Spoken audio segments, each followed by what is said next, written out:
question for you, and one question only. Hal Entum Musta'edin, are you ready?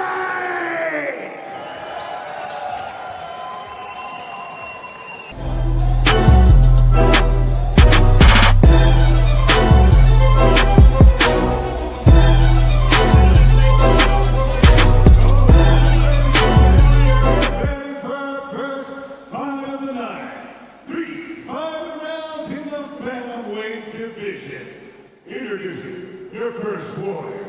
Fighting out of the blue corner, this man's a mixed martial art with a professional record of 2 wins and 1 loss. He stands 167.6 centimeters tall and weighs already 60.4 kilograms. Representing Team Fight Fortress and fighting out of Islamabad, Pakistan. Give it up for Zia, the warrior, Mashwani!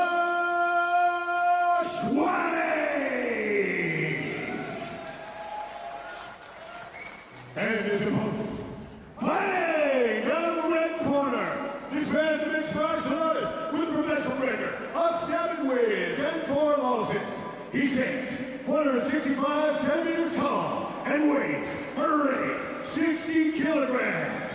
Representing Team Lateef and fighting out of Baguio City, Philippines. Give it up for John Happy Feet, Corton. Your referees, Thomas Grunder. About to get underway here at Brave Combat Federation 27 here in beautiful Abu Dhabi. Just waiting on the cage door to be closed, and we're starting off in the bantamweight division. Just to tick the boxes, John Chris Corton is in the red trunks, and Mashwani is in the red and white Brave shorts. A touch of gloves, and we are underway.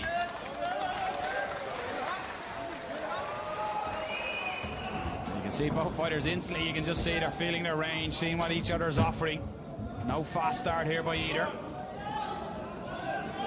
Yeah, really measured approach being adopted by both men.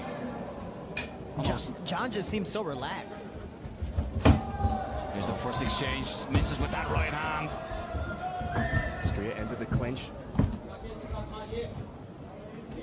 And John Chris Corton, he's becoming renowned for this wrestling style. If we remember the last time we seen him in the Mubadala Arena against Hussein Ayad, he executed some beautiful wrestling. And interesting enough, Mashwani was telling me during the week as well that he was expecting the takedown to come from his opponent, but yeah, he seems to be the one who's engaged here. So perhaps when you drill something and expect something so much, Shorty, you end up going there yourself. Yeah, well, for him, he threw the big explosive overhand right, but he ended up getting into a tie-up situation. Maybe this is something he wanted, maybe it's something he expected, but overall, he's put here and he's relaxed on the fence, not doing too much, trying to get that other underhook here, not letting his opponent get the double unders, and so far, so good, but you see that little sweep on the side. Scramble for position as Mashwani ends up on top. Nice little scramble there.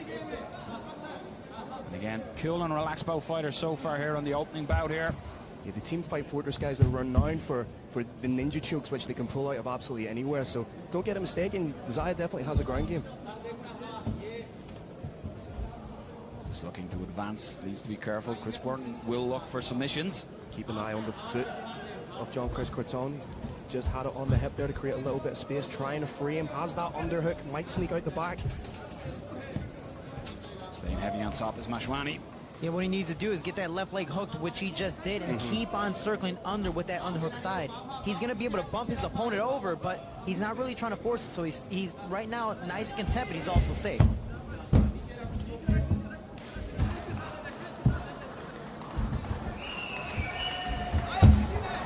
Mashwani trying to circle, trying to take the back. John Chris Corton wise to it, gets himself to the cage intelligently, going to try and wall walk up.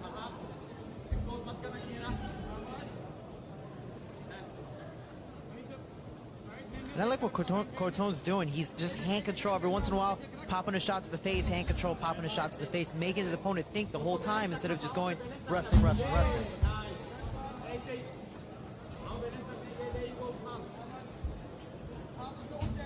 can see as well Mashwani leaning his weight in on Corton every time the opportunity is there for him to carry that weight, and that can be something coming into the later rounds.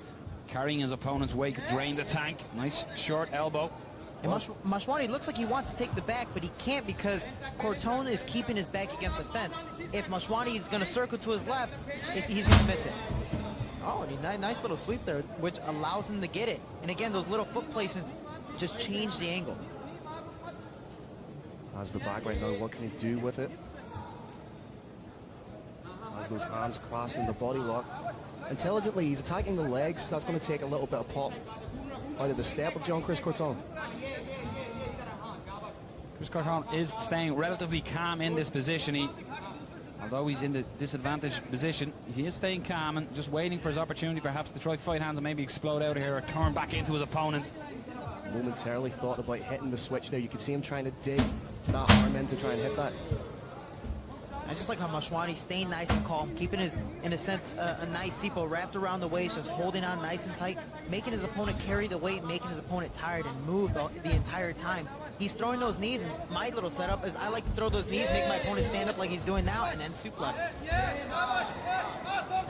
Chris Corton just looking at our referee, almost asking for, the separation perhaps there, but you got to do the work yourself. The referee's not going to take Mashwani away from the advantage position here.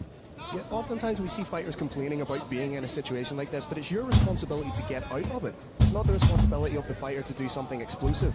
At the minute, Zai's winning this fight. Yeah, and the hard part about this is a lot of fighters, they go, oh, it's boring, he doesn't do anything. But the only problem is he's in a dominant position, so the ref literally cannot take him out of that position. And again, then knees driving into Corton as well, and nice head position as well. A couple of times Corton has tried to throw either an elbow or some shots over his shoulder, so good head position as well to evade them shots coming from Jean-Chris Corton. And Mashwani's not doing crazy things to hurt his opponent, but he's doing just enough to win the rounds, and honestly, that's all that matters. And you got to think with the 10-second clapper just going there, that it's quite a relaxing first round and an excellent first round. It goes for a slam right on the end. But that sort of a round, as you're looking coming into a fight, that's the type of round you want to have, Shorty. Yeah, perfect, because again, he didn't waste enough energy. He's just... Phil, just as we look at the replays here, this was the initial clinch position working for the takedown. But what he's going to do is going to frustrate Jean-Chris Corton as well, and perhaps get Corton to come out a little wild opening the second round. Because Jean-Chris Corton, his strong suit is wrestling, so for him to be out-wrestled so far in the very first round of this fight, it's going to have a little bit of a tick on his head. I think the weight differential is playing a part in it because Jean-Chris Corton usually competes at flyweight. That 10 pounds is making a big difference, and it was a very intelligent game plan by Zaya Mashwani to use his weight to his advantage to wear on the smaller man. So it'll be interesting to see how Jean-Chris Corton's going to come out in the second round now. We just see the takedowns of Mashwani on replay just as we're getting ready for the second round. And again, you have to say though, Jean-Chris Corton, he looks quite comfortable and relaxed. He doesn't seem that frustrated by it. About to get under the second round underway. And again, sign of respect by both gentlemen. Well, the good thing for Corton is he didn't have to use much energy. He was just standing the whole time, letting his opponent lay on his back. But again, it wasn't on the ground. He wasn't trying to stand up. He was already there relaxing with his back, typically most of the time against the fence. And interestingly enough, Mashwani was saying about the takedown coming from Corton, and now he's going to cut of his threat with grappling is probably going to open up his striking because he's going to have Jean-Chris Corton thinking more about the takedown. Oh, could be hitting the fireman. Needs to turn in. Beautiful scramble. Nice little Kelly roll there, and again, he's scrambling, but he's pushing the pace. But again, this is wrestling. You are wrestling against the bigger man, and he took control in the first round. Is this the best decision? I'd like to see a little bit of separation, personally. I'd like to see Jean-Chris back off a little bit, use his distance, use his strikes. That's the thing, outbox his opponent. Make him force that shot. If you want the fight down to the ground, you're really going to have to go after it. And role reversal of the first round. We now have Jean-Chris Corton leaning his mass on Mashwani. And you would have thought this is where we would have thought the fight would have played out with Corton looking for this position. So let's see if Mashwani can do better than Corton did in the first round and get out of this position. Change the levels, looking for a single. Mashwani doing a nice job holding that key lock, the nice little Kimura grip, going under. Worst comes to worst, he can use it as a scramble like he just did in reverse position. And this is not where Jean-Chris Corton wants to be. Pressured up against the cage again. Nice little pop elbow there, keeping himself honest. And I get it for Chris Corton because he's not taking any damage, so he seems relaxed. Only problem is, just like in the first round, even though nothing critically is happening, enough is happening to where you're losing a round, so you have to be a little more active. Use that nickname Happy Feet for a reason.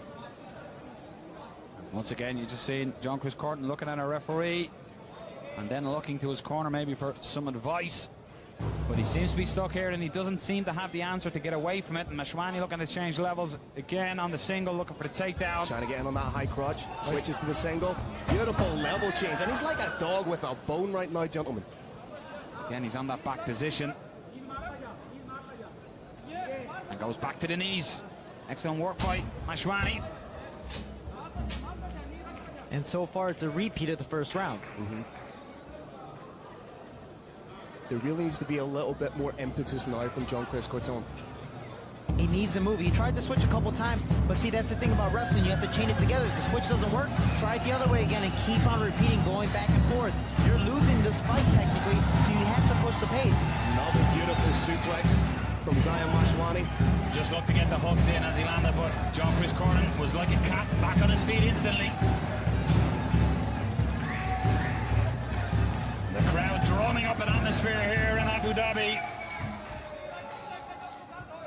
Chris Corton has to do something to create a scramble, whether he's getting suplexed again, standing up, even just sitting down on his butt or going down to a referee's position. Whatever the case may be, you're losing this fight, and you don't want to lose this in this type of way where, in a sense, you're not getting beat up, you're just losing because the guy has a better position than you.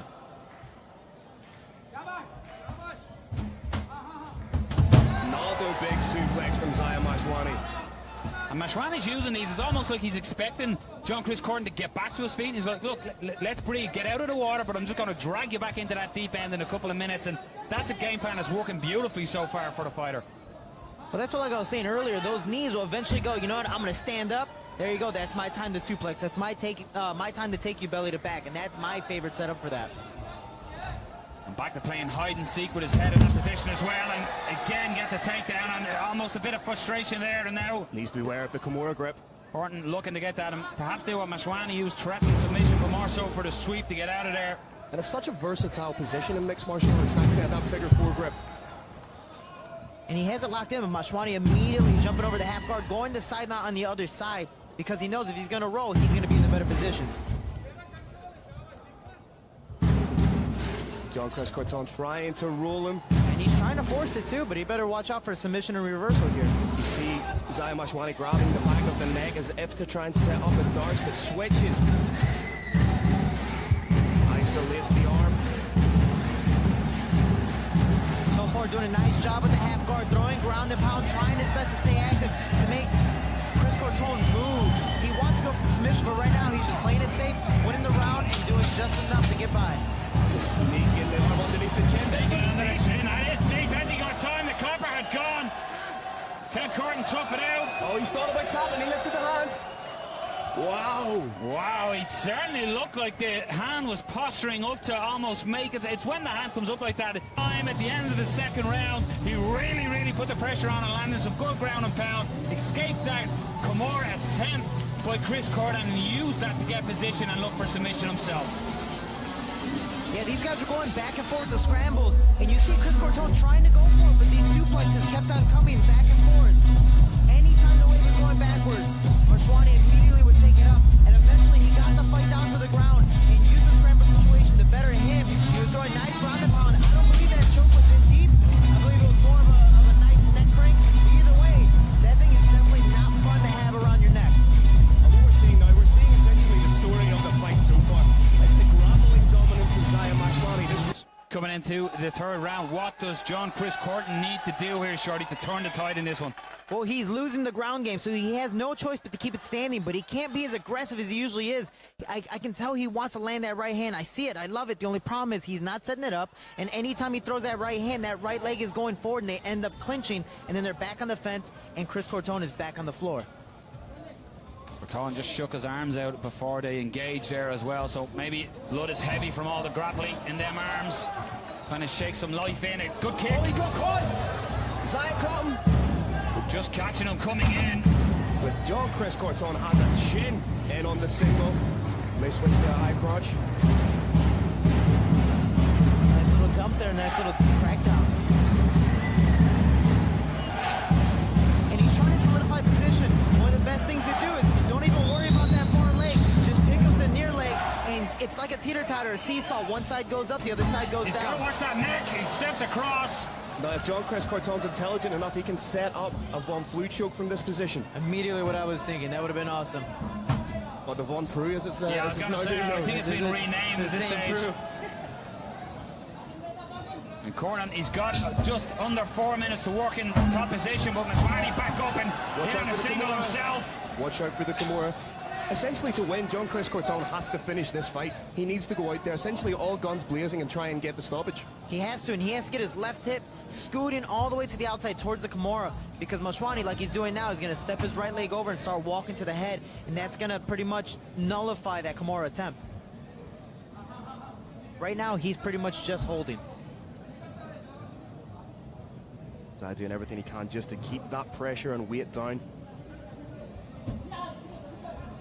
Starting to get the arm out there. Like, again, this could be sweep or submission. He's forcing it. He's trying to go for it. But the elbow is not bent, so it's not going to get his opponent to roll over and get out of position. And it's a little bit more difficult to get that leverage when you're in the half-guard position.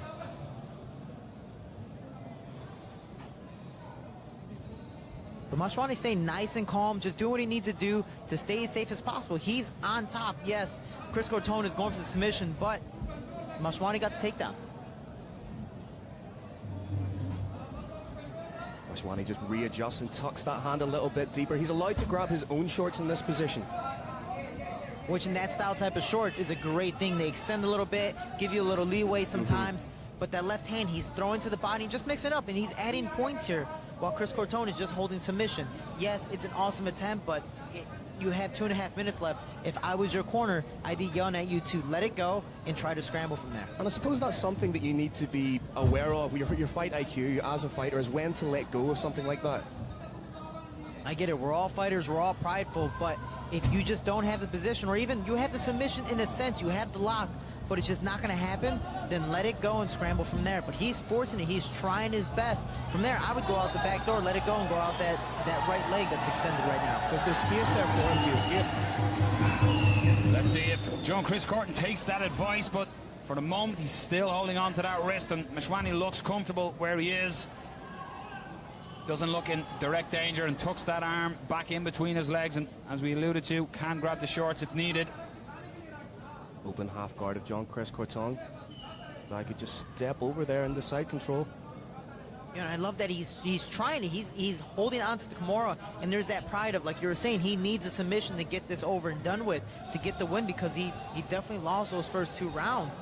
But Mashwani's smart enough to just stay in half guard, let him waste his energy, and just keep on pounding away and adding points.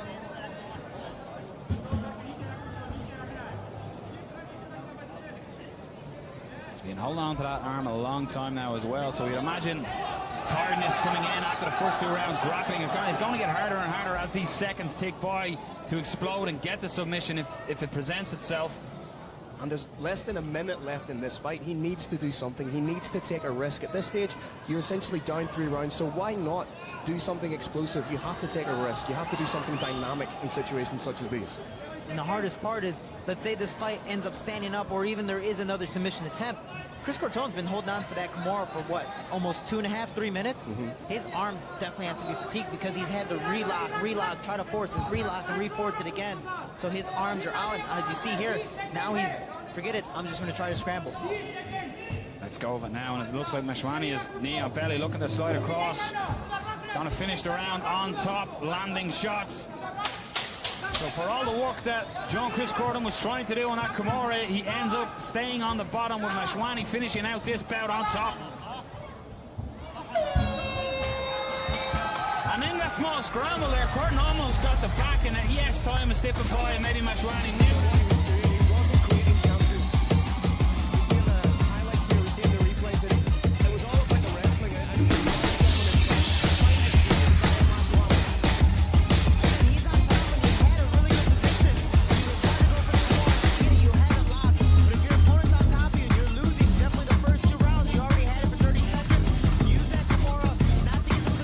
Scramble.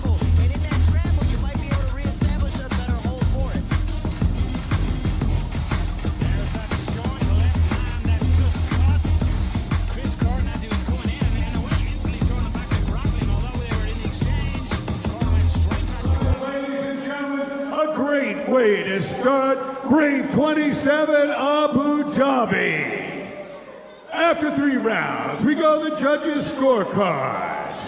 The first 2 judges scored about 29-28. Our last judge scores about 30-27 for a unanimous decision victory.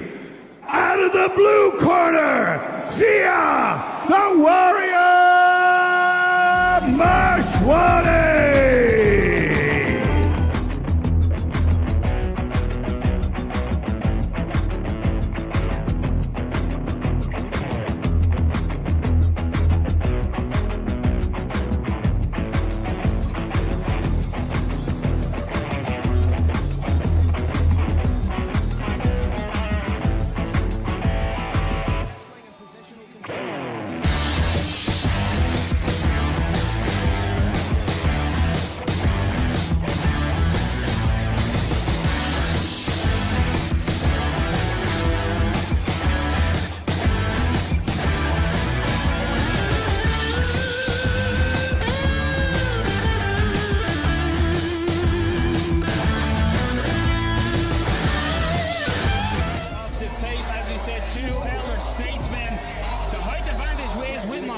Khatib, obviously weighing in the same, but you know, the height probably is going to be negated straight away unless Khatib can employ his Muay Thai stand-up.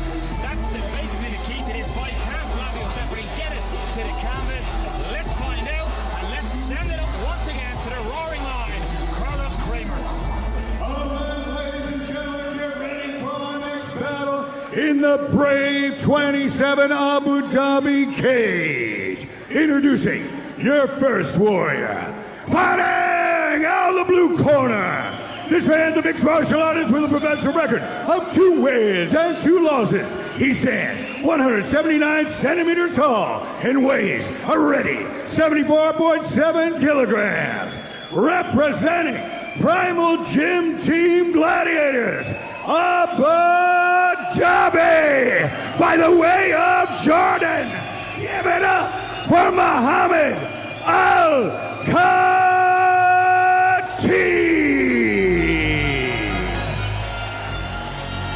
And his opponent, fighting out of the red corner. This man is a mixed martial artist with a professional record of 6 wins and 3 losses, 1 no contest. He stands 170 centimeters tall and weighs a ready 75.1 kilograms. Representing Brazilian top team by way of Al-Ain UAE and fighting out of Brazil. Give it up for Flavio Serafin.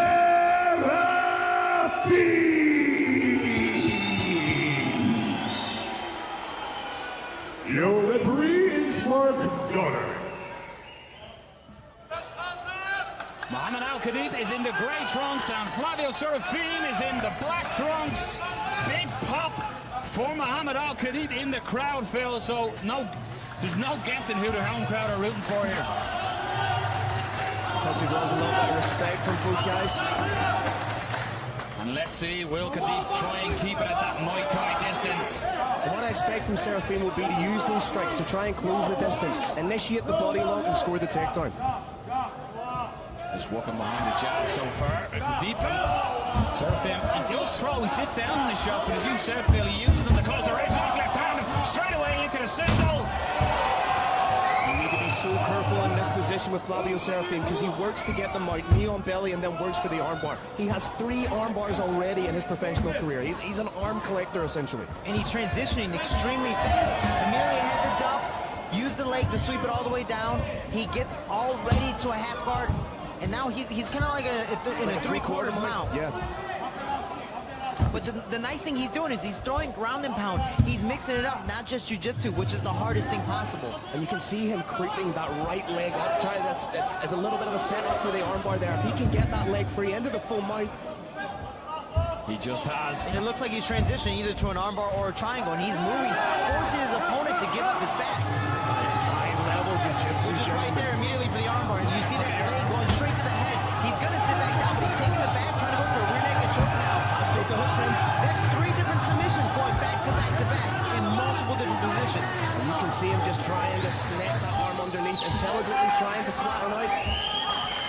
one hook. Good defense though by Mohamed Al-Khatib, just holding on to that arm. Digging in for that Kimura grip. And he's trying something. Even though Serafin is just relaxed, he knows what to do. He's going to pull up. Just misses, but despite that, double underhooks the trip, perhaps.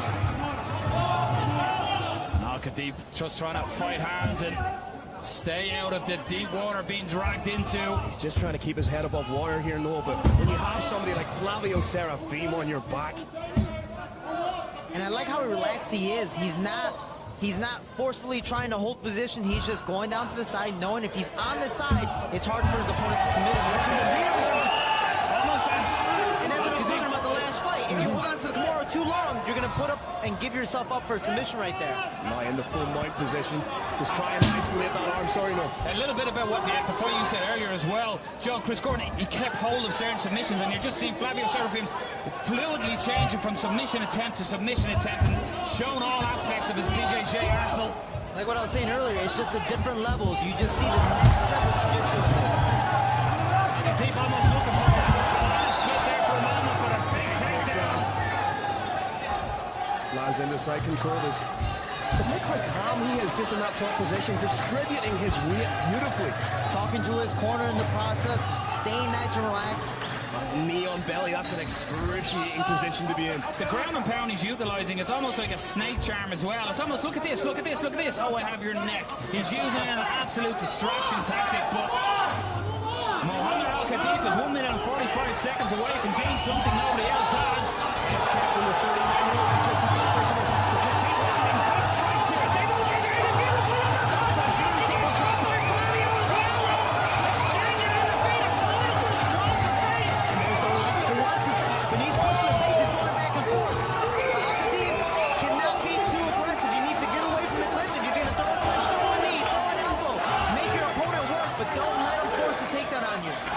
Separation, keep Flavio Serafin at the end with the punches. That was the first real striking exchange that we saw. Khatib got the better of it.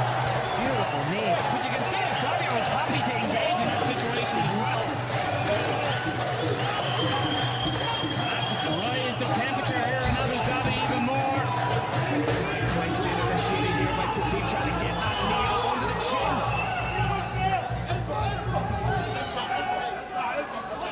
Referee just warning Flavio Serafin not to hold the cage. Mark Goddard does not play with that. Once he warns you once, that's it. He's moving you. He's holding on to the fence there. He's moving you. You cannot hold on to the fence. Well, that's why he's considered the best referee in global mixed martial arts. The authority that man commands inside the cage. That was a very strong warning by Mark Goddard as well there. So Mohamed Al-Khatib will be happy to be standing in the open field here. You can see the difference in the striking levels there. Where the hands are a little bit more labor than Flavio Serafin, but it's pinpoint precision from Khatib. Do not be filmed. He sits and it's almost like he's a sitting duck and then boom, sits down on his shoulder.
Already for That was so close. You know, Flavio obviously dominating the majority of the round. Al-Khatib just taking advantage at the end of it, pushing forward. They're just swinging him raw. using that overhand right to close the distance, but yeah, as you can see, it looks like that Al-Khatib is controlling the strike, and then Serafin just sits down on a strike and swings the momentum back the other way. Just trying to land a huge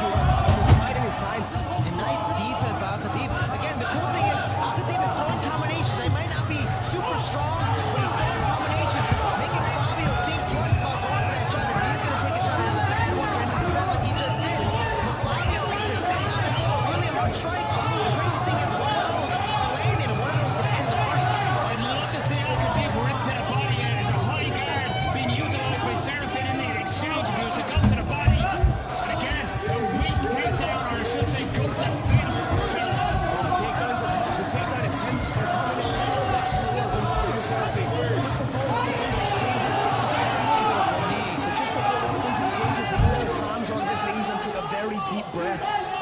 And again, it's from Khatib's just different combinations, forcing Flavio to take bad shots from far away. He's occupied about defending his shots. You see these little shots. He's making Flavio think twice. And he's tired him out. Even though you're taking damage, that is exhausting to still be there in front of your opponent.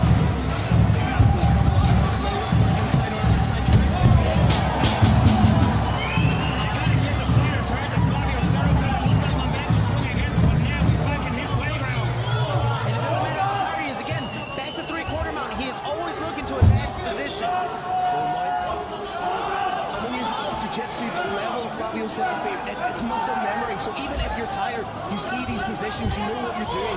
Maybe trying to set up the armbar and take the back. Gotta watch that back and that neck. He's definitely trying to take the back.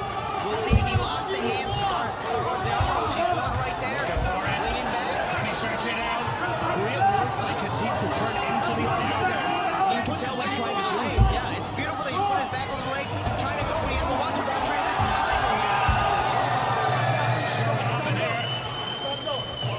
Just stop it. I'm not too sure what happened here.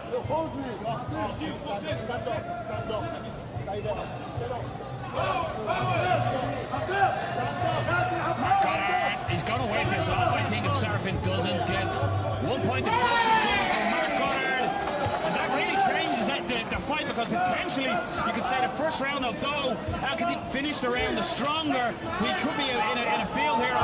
We're looking at a round up all of a sudden, Ahmed Al-Khatib.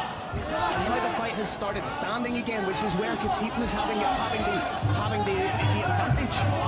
Beautiful fake shot, the left hook. And this round is close, and that point is a huge factor.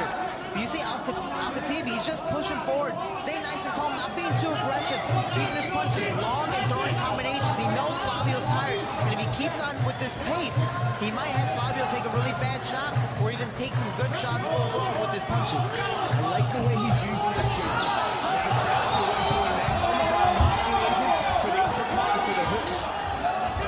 I really love to see him rip to the body, but he's having so much success with that uppercut. Big deep breaths being taken by Flavio Serafin, whose mouth is open, which is leaving him susceptible. If he gets caught clean, slack-jawed, he could be knocked out. He's really starting to telegraph the shots that he's coming back with. Another one to the body.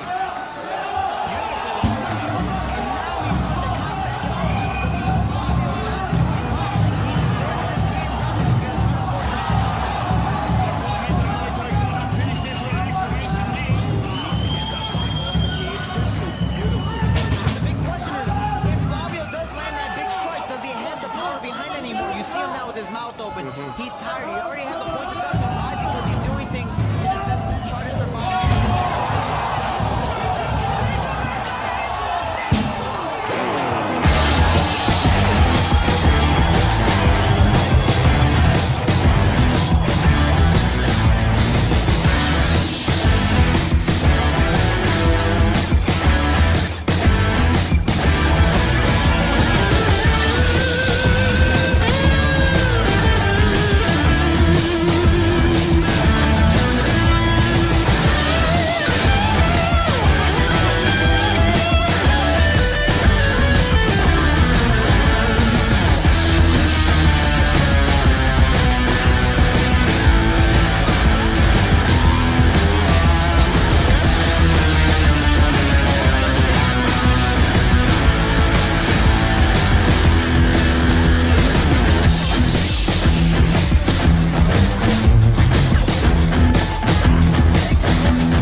incredible fight. This one comes to an end at 4 minutes and 13 seconds of the second round. Your winner by knockout, Flavio Serafin.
Introducing your first warrior, flag out of the blue corner. This man is a mixed martial artist with a professional record of 1 win and no loss. He stands 180 centimeters tall and weighs already 75 kilograms.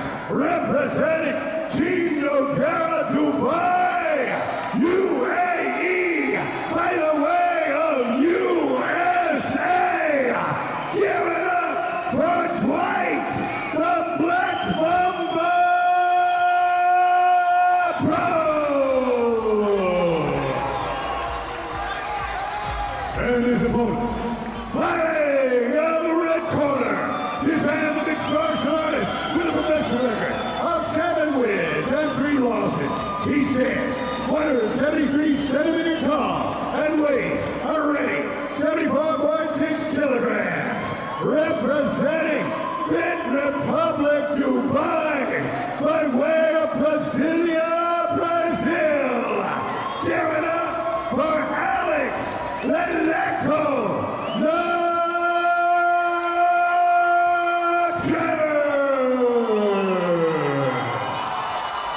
Your referee is Thomas Brunder. Dwight Brooks is in the black and yellow trunks, and we have Alex Nacfur who is in the black, all black. And referee Thomas Brunner getting ready to get us on the way. And if we've learned anything from the last fight, gentlemen, these black belts, technically shorty, could cancel each other out and we could have a stand-up war. Which would be awesome to watch. Again, these gentlemen are just going to go back and forth, whether or not it's on the standing, it's on the floor. But Nacfur has the experience. He's been in this game. Yes, it's been a while since his last fight, but he has the experience from the old days of the anxiety, the nervousness, and the pressure of this big moment. Opens up with a beautiful leg kick. Of course, he does have amateur Muay Thai and amateur kickboxing experience, so not just a black belt. Brooks sitting down, and shots, and Nacfur goes in for the takedown. Scramble ends up with Brooks on top. It's almost Damian Maia-esque by falling back into the guard and then setting back up. We see the levels of jiu-jitsu like we were talking about with the past fights of hooking that leg to the outside and having the underhook, but this one, he decided to go out, scoot out the back door, grab the leg, and get his own takedown in reverse. And this is exactly where Alex Nacfur wants to be. His grappling's absolutely fantastic. Just a couple of months ago, he won the Abu Dhabi World Masters, winning by a score of 13 points to 0. Didn't have a point scored on him in the 3 matches to win that championship. And Dwight Brooks, again, trying to get the experience as a coach. This is a scary position. You have a high-level black belt on top of you who knows the submission game, who wants to implement ground and pound, who wants to implement all these different things. So how are you reacting right there on bottom? Right now, he has the head, but again, like we were talking about earlier, a possible Von Flug choke, a possible scarf choke, transitioning here. And he's going for it right now. Head on triangle attempt. skips over to the side as well, so this is dangerous zone here for Brooks. This is extremely tight. He decides to transition them out. Surprised he let it go. Still has, he may just be readjusting, Shorty. Yeah, no, and his head's there for a reason, and that's... He steps off again.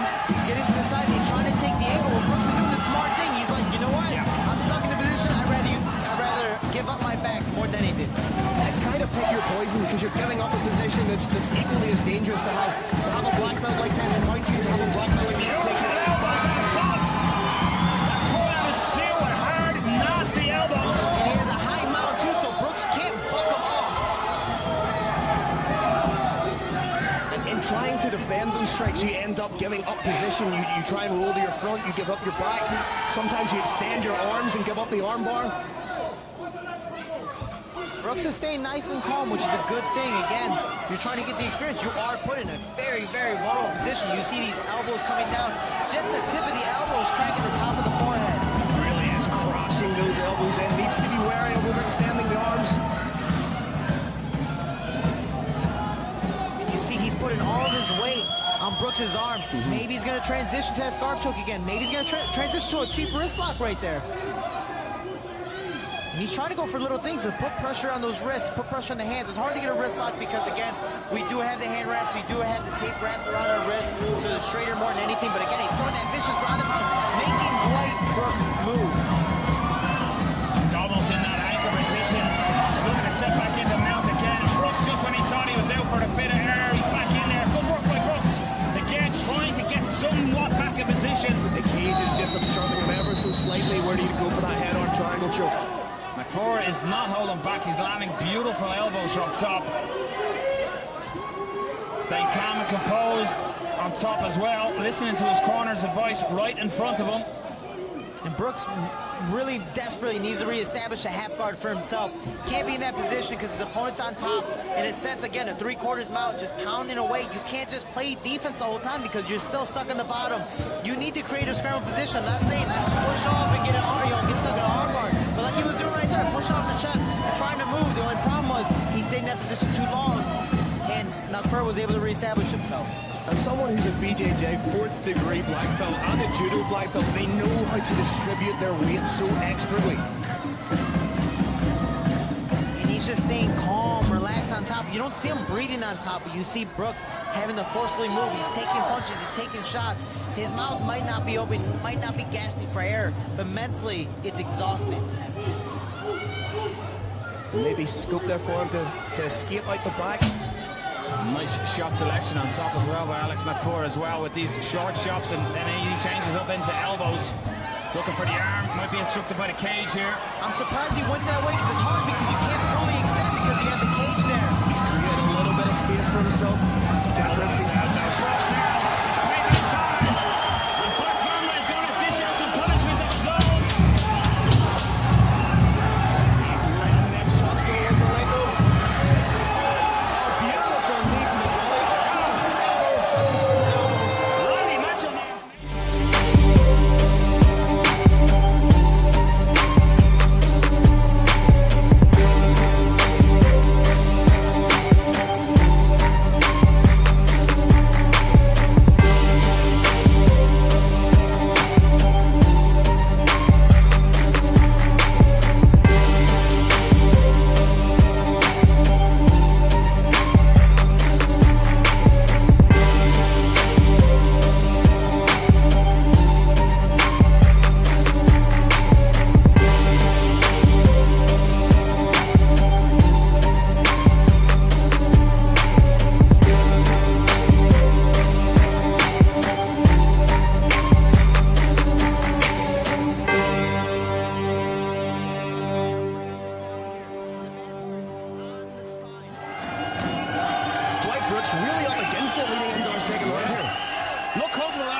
He's shown nice feints and nice head movement, getting his head off center line, and he's going back to the feints just to see the reaction of Alex Nacfur.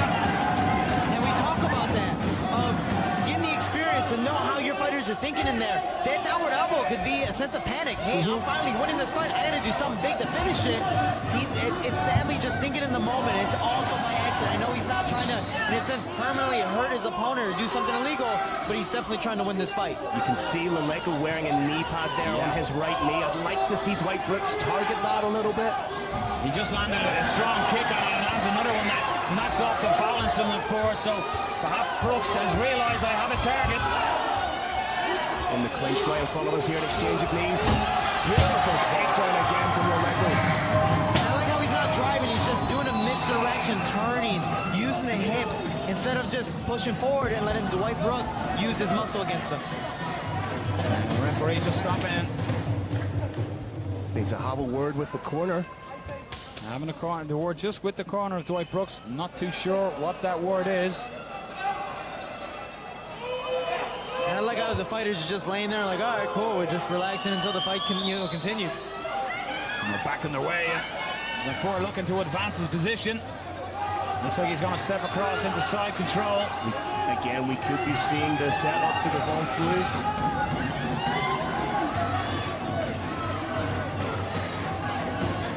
Pop the head out. Two fighters soaked and drenched in sweat, so easier to pop the head out there.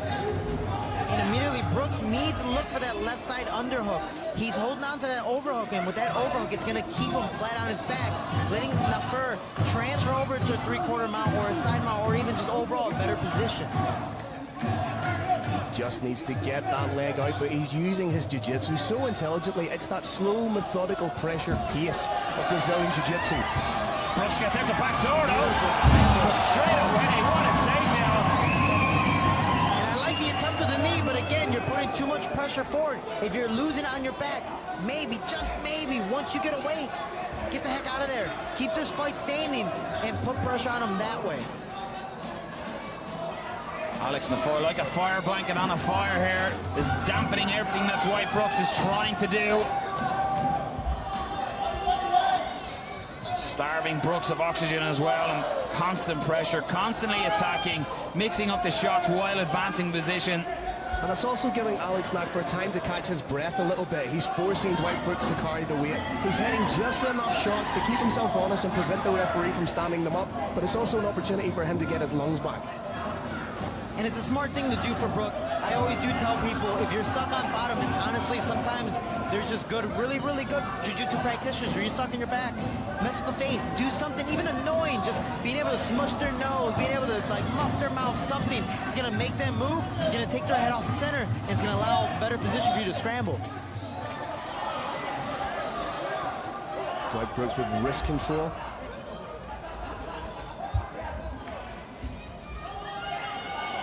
Thomas Bronder was calling for a little bit more action there. Good work to get the butterflies.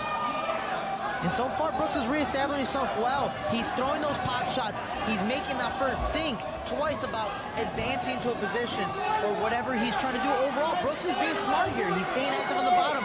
You can't, with the new MMA rules, you can win fights off your back now, big guys.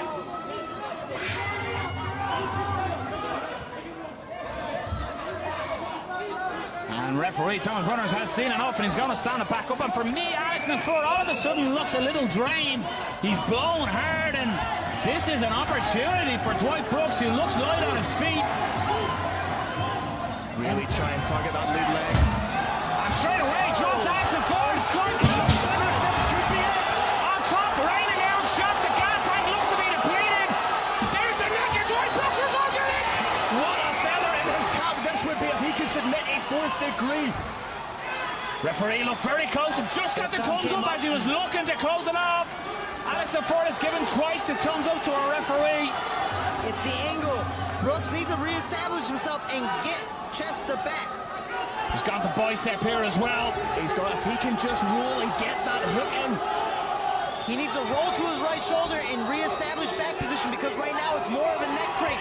You're tiring out your arms here, especially against a high-level jiu-jitsu black belt. He's not going to tap in this position. Should he be letting go in his position? Because it looks like Alex Nacfur was on. He was almost out of there with the striking. He has now. He's on top. Heavy ground and pound could get this done. I would just start punching away. Needs to walk, but the shots are coming heavy from Dwight Brooks too. There's not a lot in them. He needs to land the strikes. He has to force the referee into action to stop the fight.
distance.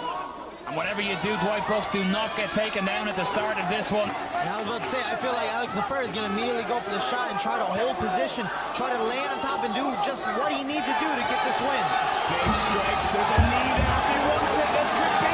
This could be it. He goes for a submission again, and Alex Nacfur is almost twirling up here, and that is it. Thomas Power stopping up, and that I think is a smart stoppage.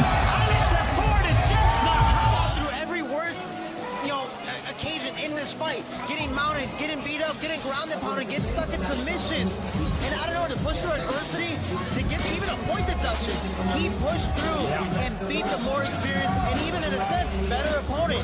He was well conditioned and he got the experience now as a coach to bring to his fighters. And as we see here, the big shots, they started off with a lead left hook, and he recognized, he almost looked like he was going to go for a choke again, and when the foot dropped, he abandoned that and thought, I could get him out of here with shots, and that's exactly what happened. So it showed he learned from the end of the first round. He adopted and he got the victory. Big win, Phil, for Dwight Brooks. Dwight Brooks, take a bow, my friend. You are a legitimate mixed martial Abu Dhabi, give it up for this battle.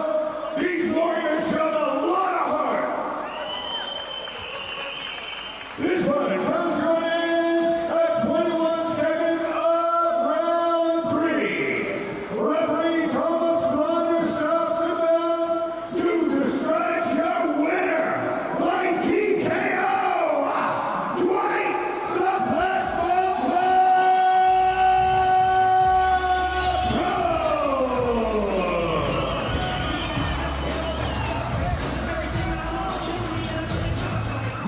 Big win, and Shorty, as you said, he went through absolutely everything in that fight, and that's one that he like to bring back to his students again. And as you said, he faced adversity face on and gets the win. Yeah, it's something like you're saying earlier. He gets to bring this to his fighters and go, I went through this.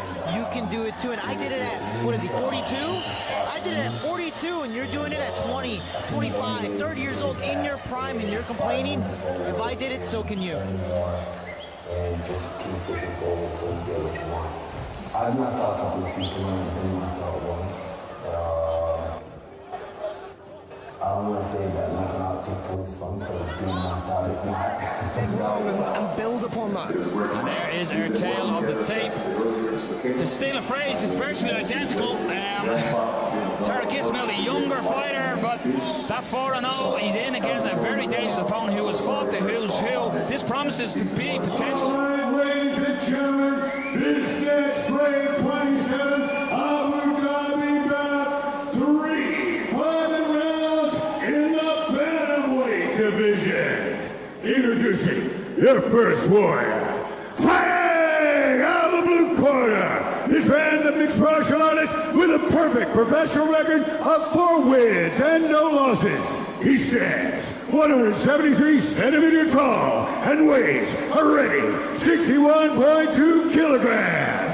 Representing Bazooka Kickboxing and MMA in Toronto, Canada, and fighting out of Sudan, Egypt. Give it up for Tariq Desert Storm Ismail.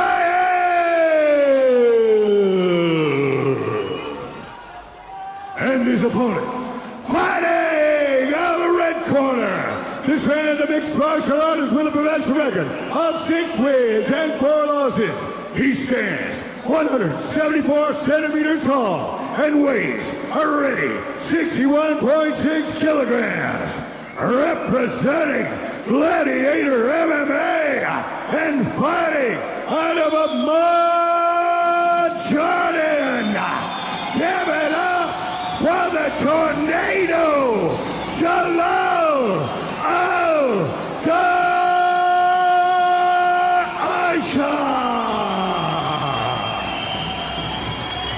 Your referee is Mark Goddard.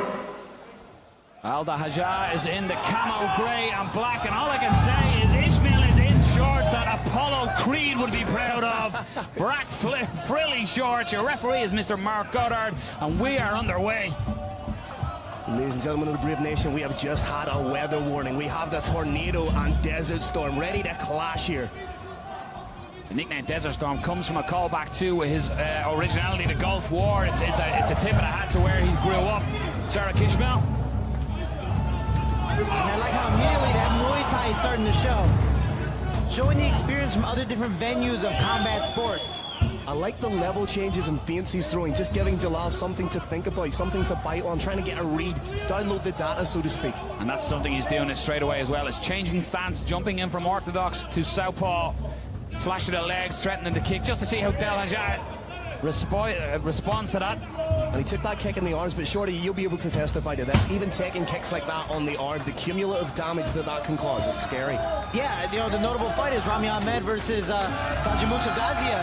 Gajimusa was able to block the kick with his forearm. The only problem is Rami's kicks were so hard it snapped Gaziev's arm in half. His ulnar bone snapped out. Actually, his bone cut Rami Ahmed's foot, where Rami was supposed to get stitches after, but didn't, because he doesn't like needles. But anyways, those kicks, you can block them with your arm, sure. They might not be affecting the body, they might not be affecting the head, but you can break your bones, you can injure your muscles, and overall impact your performance on the fight.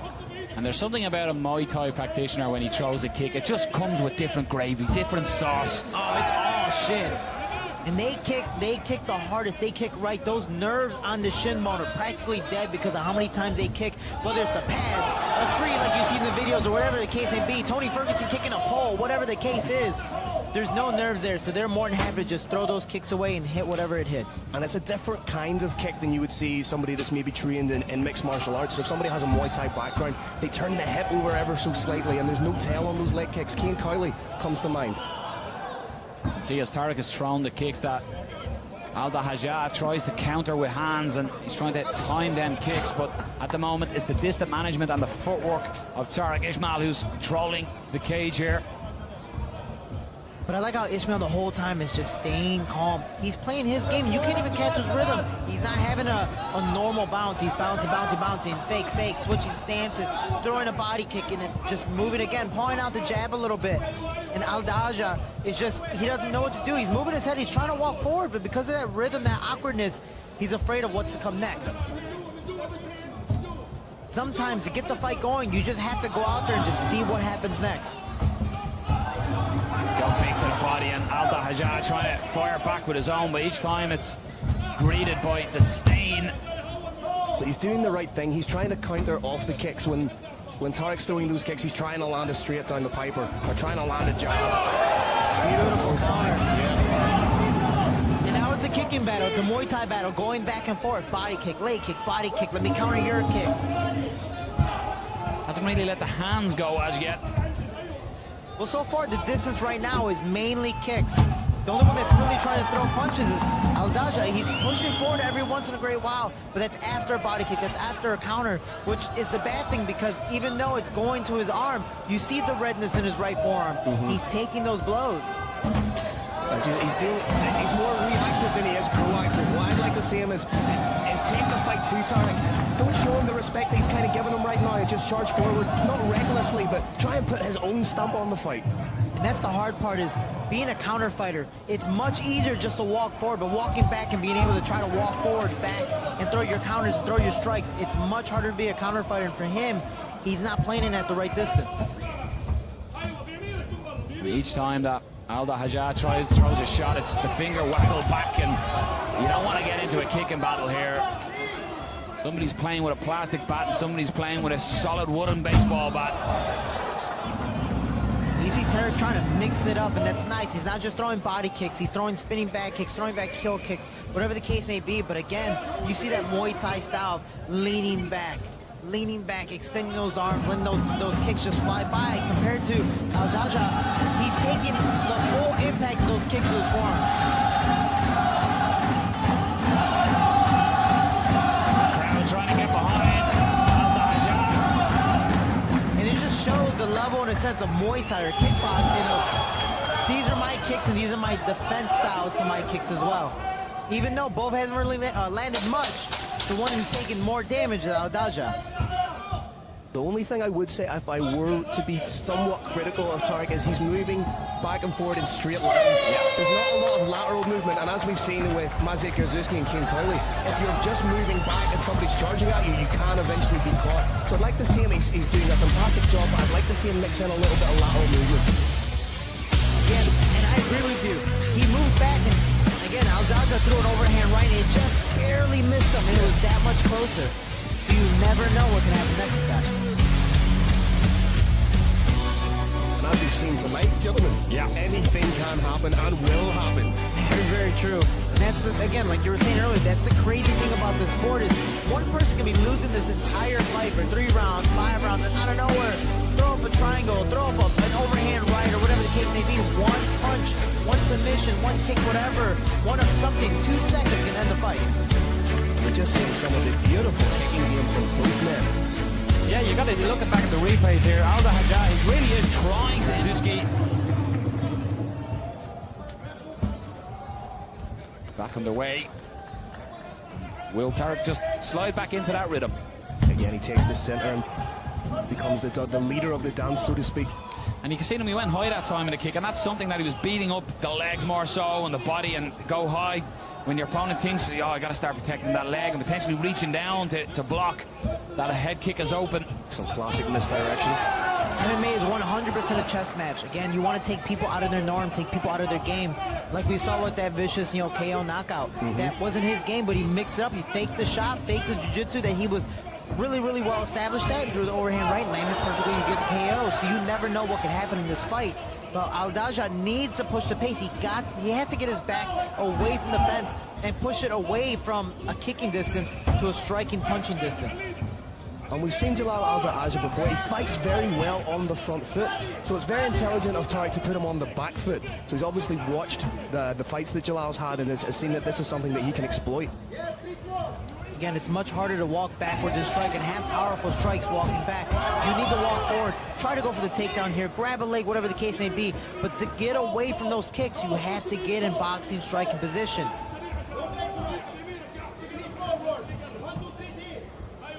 So far, second round, it's picked up where we left it in the first, and it is Tariq Ismail just controlling the center of the Brave cage. And as you said, Shorty, he needs to get away from that cage wall, but he had some success with an inside leg kick and spun with a back fist, and it's maybe something like that, something out of the unordinary or out of the ordinary that might catch Tariq and surprise him. That's the crazy thing, is Tariq's not doing much. He's just throwing little fakes, switching his stance, and then a body kick. Throwing fakes, switching stance, throwing a body kick, and he's mixing it up constantly, but he's not really landing anything. Al-Daaja is blocking it, but he's taking a lot of damage to his forearm. Daaja being a little bit more active with his kicks now.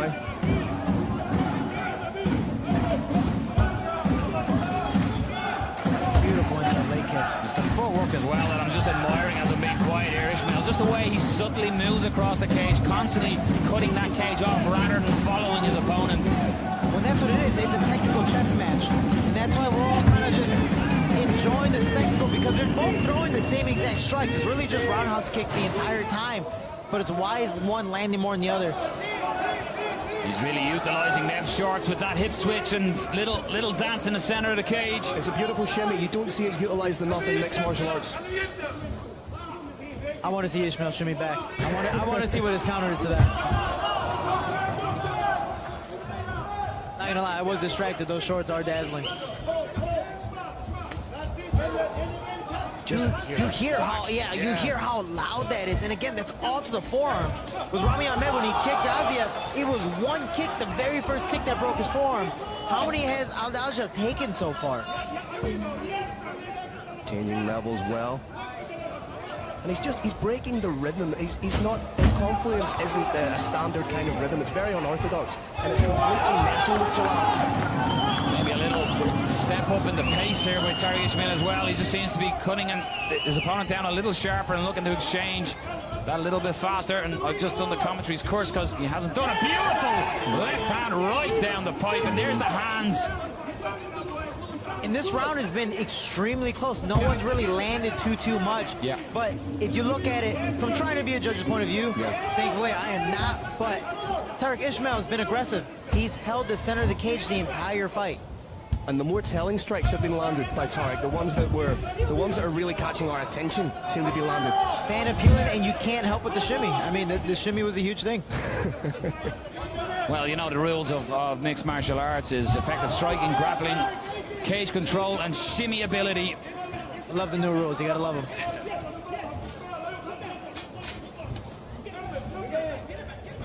Excellent distant management. We did speak about the threat of the counter of the looping hand, but he just seems to have it by just a game of inches, as Al Pacino would say, and he just seems to be out of reach, and that allows him to spring back with a counter. Yeah, and that's the thing with Tarek Ismail. Yes, he's moving straight back. It's a straight line, but he knows his opponent's not blasting. He's not exploding forward. So he can take those baby steps back and go, cool, I'm out of distance. I know what I need to do just to get away. That's it. I don't need to overwork myself to possibly dodge a strike. So in between rounds, should the corner of Jalal Al-Daaja be telling him to take the fight to Tarek and blitz him with maybe 3, 4, 5 straight shots? 100%. He looks intimidated. I always say this, a loss is a loss. Doesn't matter if you get knocked out or lost. So you are intimidated right now. Why? You haven't really been hit much. You've blocked most of the shots with your form. Push the pace. You have to get aggressive. You're more than likely down 2 rounds. Let's see what happens next. If you get knocked out, you get knocked out. At least you can say you push full effort until after the fight go, oh man, I should have just done this. Maybe I should have listened to my coaches more. Ball out. Why not?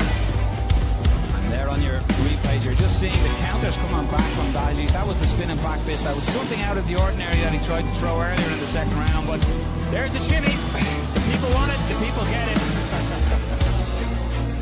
But it's just different. It's a different caliber. It's almost like he's turned his dial up to 11 when he's thrown the strikes. And the shots coming back from Daaja just aren't as strong. Really try and put it here on Tarek Ismail. Quite simply, he has to take the fight to Tarek. He has to be aggressive. He has to charge forward and try and catch Tarek on the back foot. And you got to look at it from a mental point of view. Al-Daaja, his last fight was against Aiden James. Yeah. He did get knocked out.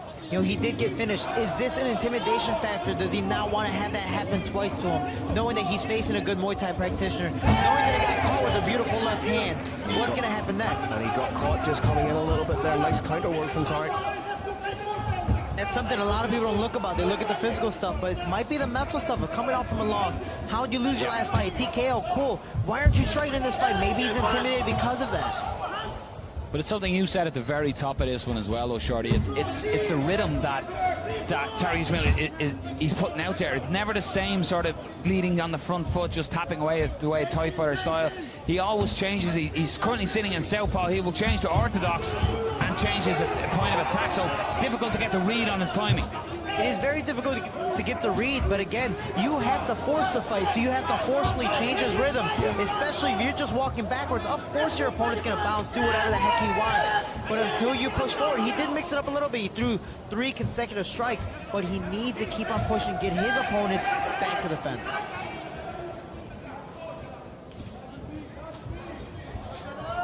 And now Daaja is trying to push forward on the front foot, and for the first time you'd say in the fight it's him who's actually on the front foot here. So he's got to take this opportunity. I like how he's cutting off the ring, stepping side to side, but he can't go above and beyond with those strikes, because then that's what happens. Looking for the takedown, big sprawl. Nice heavy hits from Tarek there. And I like immediately after the sprawl, he throws a head kick going, nah, you don't want to shoot again because I'm going to sprawl and do this one more time.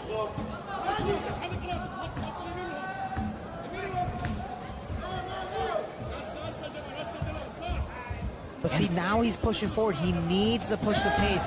He needs this to happen again. But when he's walking forward, he needs to bob side to side to implement his boxing, implement his takedowns, set it up a little bit. But you have 2 minutes and 30 seconds left in this fight.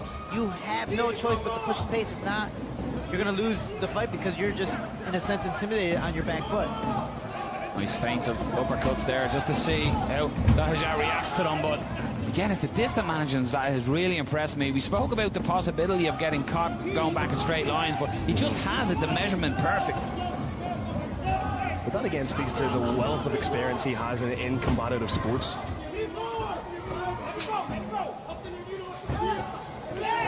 Trying to work off the jab now as well. And he's doing just the smallest little angles to get away from some of these punches, but beautiful left hand again. Is it something, surely, that you'd like to see as well? When you look at the 4 wins, they are 4 decisions. Would you like to see Tarek push the pace a little more to look for finishes? Or as a fighter, are you like, look, the win's the win? Definitely the win's the win, but you look at some of the most established champions in the world, sometimes they're just not finishers. So they get a lot of you know, trash talk back because, oh, you're just a decision guy, you're a decision guy. We want to see finishes as fans. So I 100% believe that you have to be a little more aggressive, but smartly aggressive. That's a big takedown. Daaja was looking for the neck, and you can see the frustration in his corner. Just as he had the neck and the head popped out, the corner man just slammed his hands down. You can see he knew that was an opportunity. Needs to be wary of the clinch, but good separation from Tarek. Getting the fight right back where he wants it, where he's having the advantages, where he's being the dominant fighter. But as you bring up earlier, he's a smart fighter. Yeah. But I believe he can do definitely a lot more. Not to just get the finish, but instill more damage in his opponent. To make it not just a close fight, but a very decisive win. Maybe this drumming we can have the same effect as it does in Muay Thai. Maybe force him to switch up the flow a little bit. But again, Daaja, he had his success on the front foot, but we keep reverting back to Tarek Ismail leading the dance on the front foot, cutting the cage off, getting Daaja's back against the cage. 30 seconds to go. Who wants it?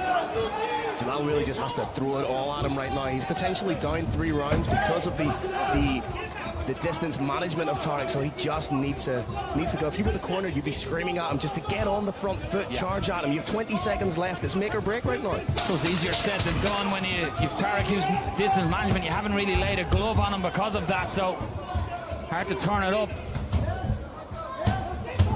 There is the end of the fight. Let's have a look at some of the action.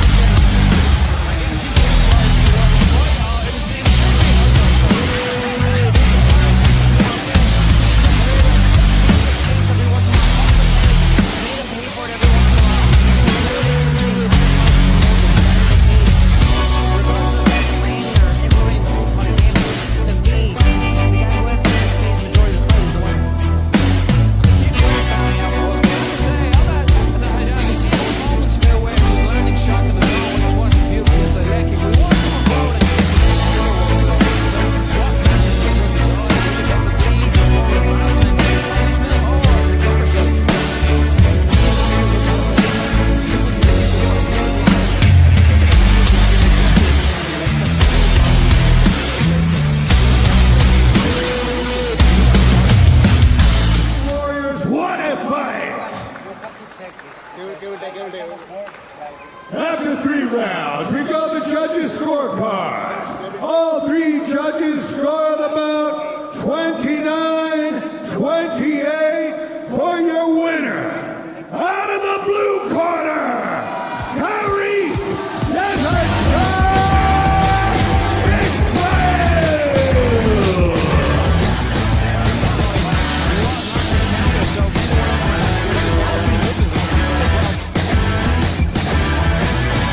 175-centimeter tall and weighs already 65.9 kilograms. Representing Fight Club Academy out of Kuwait City, Kuwait. Give it up for Solan Abudhabi.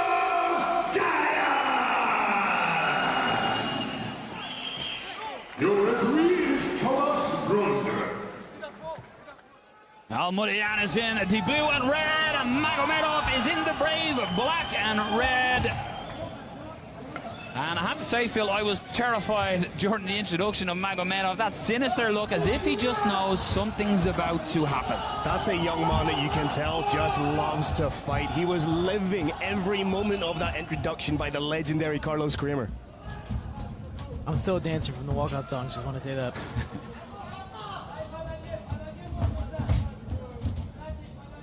And the shin, that's always fun. Abdul Lateef nicknamed Goro by Khabib Nurmagomedov because of the character from Mortal Kombat. Because he said when his ground and pound is in free flow, it looks like he has 4 arms like the character Goro from Mortal Kombat. And immediately you see how strong he is. He locks his hands and just pushes the pressure forward. As you alluded to earlier, Noel, there was an inevitability about that takedown, about what was going to happen. Didn't take us that long inside the first minute. We've got Magomedov on top, and let's see them Goro limbs go to work now. And you know, if Khabib is christening you your nickname, you're sort of doing the right things. Well, Mudyan doing the right thing with the underhook, trying to create space on the hip. Needs to be wary of setting himself up for that Von Flue. It's something that we've seen in that position a lot of tonight, gentlemen. And I like how he keeps his head on the floor. He's using it as an extra step on the table to make sure he keeps his balance proper and spread out. Again, almost homage to Khabib again. You can see he's just constantly trapping a wrist, and he's immediately trapping that arm. And again, you have a couple submissions in there. Americana, straight armbar, Kimura, or it can transition to different things, or even nevertheless, just get your foot out. Again, he is in 3/4 mount because of it. That leg just there to be slid out. But again, this is a position we see a lot more in mixed martial arts. We've sort of dubbed it the anchor position. The anchor, guys seem to be happy to sit in that half guard and go to work there. It really allows you to hold your opponent down using heavy hips and land vicious ground and pound. But good work by Al-Mudyan to get it back into his guard, potentially looking for an arm here himself. Abdul Lateef doing the right thing by keeping square with the hips. Not really allowing Mudyan to create those angles. Driving his forehead under the chin as well, making life uncomfortable. If you have a guy on top of you, always putting the pressure, always trying to solidify position, you can't just lay there on your back and play jiu-jitsu. Again, Magomedov on top is throwing strikes, forcing you to move that typical Khabib Nurmagomedov style, that Dagestan style. But the man on bottom always has to implement a different game. Referee just giving a warning of back of the head, and Magomedov just went straight to work. I was almost to get it back. I was like, I'm really sorry about that. I'll hit him 5 times straight away instead. You like these punches better? Were these approved? Yeah. I guess the tick of approval by our referee. And hey, you must protect yourself at all times. He knew the ref walked away. Let me land as many strikes as I possibly can. It's not going to knock someone out, but hey, those points, they cost everything. Al-Mudyan just trying to get that knee shield in. And Al-Mudyan needs to do something. He has a knee shield, but he needs to be active on the bottom. Again, he's just playing jiu-jitsu. If not even that, he's just kind of holding himself, holding on. He's even really holding himself down and keeping himself down there. He needs to use his fence as an enemy instead of an enemy or a frenemy. He needs to be able to push himself back against the fence, keep his hips high, and be able to stand up. The caveman just wearing it on the face as well. There's a cut opened up. I'm not too sure exactly where, but you can just see it on his face. And that is from this ground and pound. It seems to be a relentless ground and pound as well. Each time an opening happens, he punishes you with shots landed. And it's the cumulative effect of it, Noel. It's, you know, not one of these punches isn't going to end the fight, but it's the build that he's doing, and it also opens other options up to him. Again, a little bit of misdirection, so a fighter goes to defend themselves, they perhaps expose a position, perhaps expose an arm. So again, very intelligent, great MMA IQ by Abdul Lateef Magomedov. And again, he's facing a very experienced fighter. This is a pro debut guy versus a guy who has 5+ more fights. Nasty ground and pound coming down with Magomedov, and it's the grimace on the face. He tries to scramble up. There's Al-Mudyan. He's exposed the neck. Immediately transitions. Arm end guillotine. Just readjusts with it. Makes the adjustments, trying to pop his head out. Al-Mulyan's being smart. He's putting the pressure on, but beautiful transition to a mount. Gonna get out the back door, Al-Mulyan. Excellent work. And on the single, but again with that guillotine. And he's flat backing a little bit. And the wrist is high for this one. Beautiful transition. He was flat backing ever so slightly with it. He wasn't really crunching into the guillotine. Magomedov moves around to the back to land some more of that ground and pound.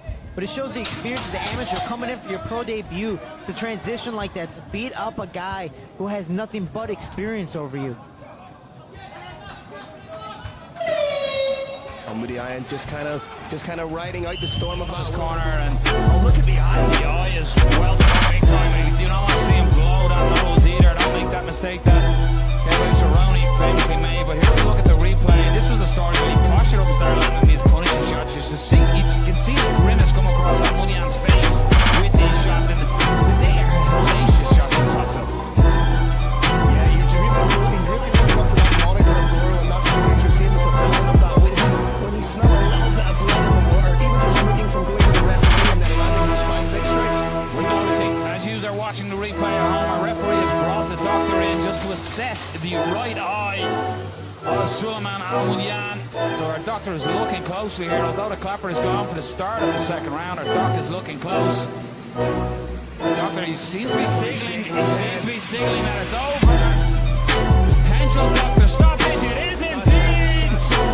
The ground and pound has paid its price, and as we are looking at the eye of Suleiman Al-Mulyan, it seems to be expanding. It's almost somebody is blowing up a balloon in the right eye socket on Mulyan.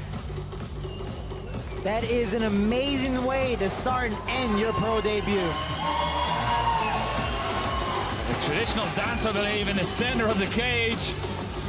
But yeah, Goro by name and Goro by nature. Serious shots raining from top. And it was the sustained pressure. Once he established the takedown, once he established the position, it was constant, methodical work. We can see the eye there now, close up. And the first round was going, that eye was going to blow up as fast as possible. And right now, it's just fresh. Give it 2-3 minutes, it's going to be completely shut. I believe it was a very smart decision by the doctor. And again, it is safety first. Fighter just walking by us with the doctor, and you always know the seriousness of the eye. Ladies and gentlemen, this battle ends by doctor stoppage, as the opponent was unable to go to the second round. For your winner, from KHK MMA and the Kingdom of Bahrain, Abdoul Abdouraguimov.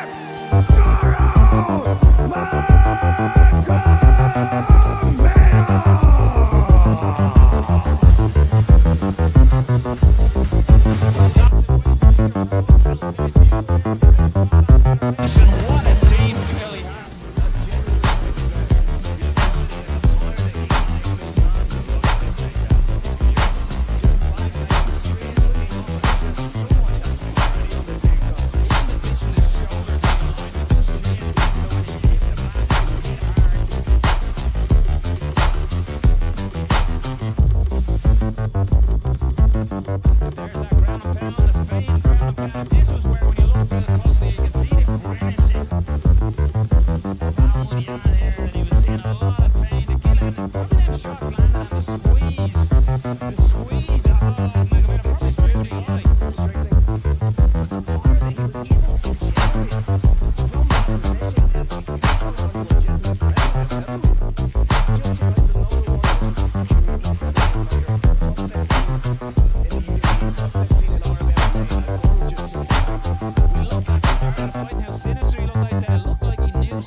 Introducing your first warrior, fighting out of the blue corner, defending the mixed martial artist with a professional record of 4 wins and 2 losses and 1 no contest. He stands 185 86 centimeters tall, and weighs a ready 83.5 kilograms.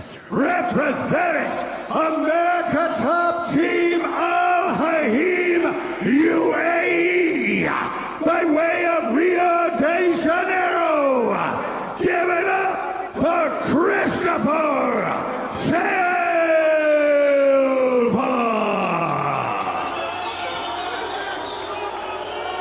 And his opponent, fighting out of the red corner, this man, the mixed martial artist, with a professional record of 11 wins, 3 losses, and 1 no contest.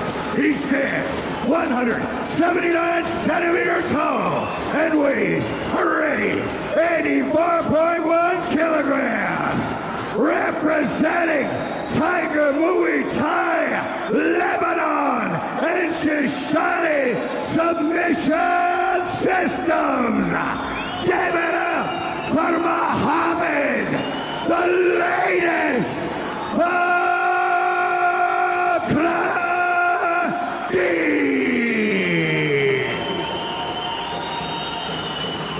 Your referee is Mark Goddard.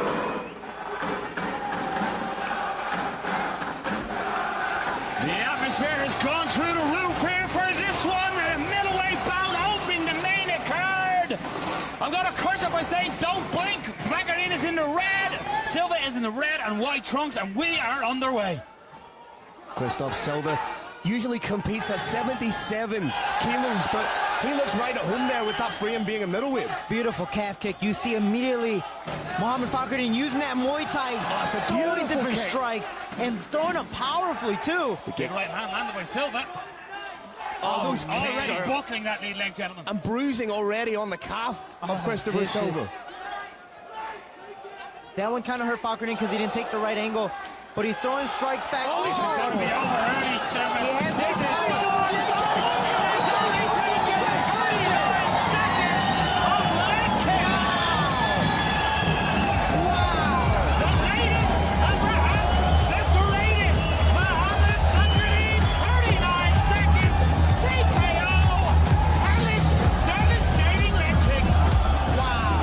rejuvenated 100% because of that Tiger Muay Thai.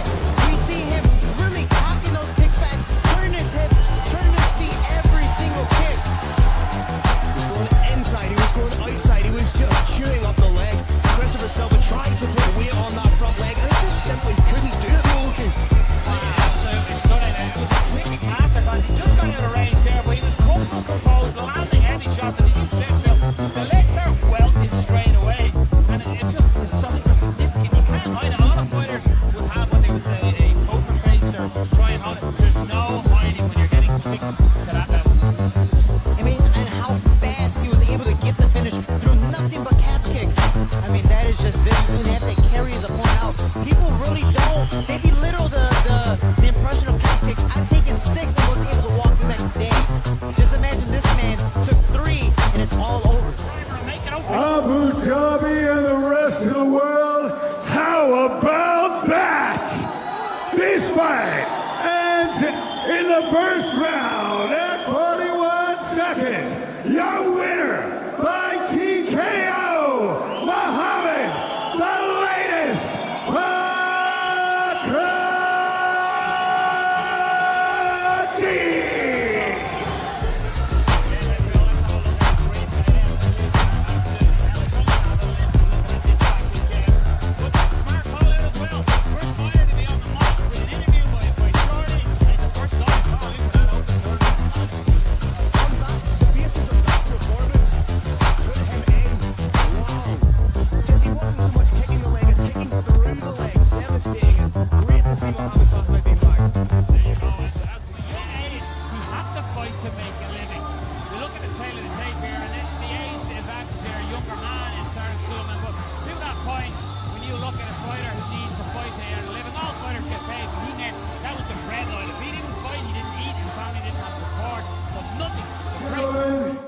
Let's meet our next warriors.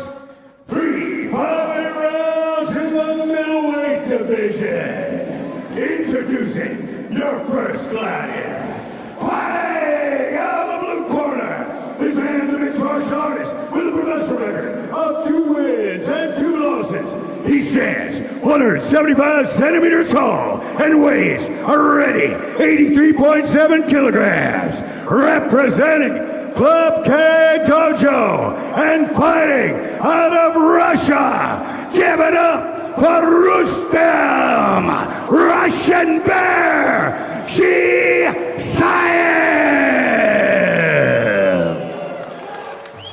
And his opponent, fighting out of the red corner, this man's a mixed martial artist with a professional record of 8 wins, 5 losses, and 1 no contest. He stands 183 centimeters tall and weighs already 84 kilograms. Representing Tiger Muay Thai out of Phuket, Thailand, and fighting out of Syria. Give it up for Tariq Bear Suleiman.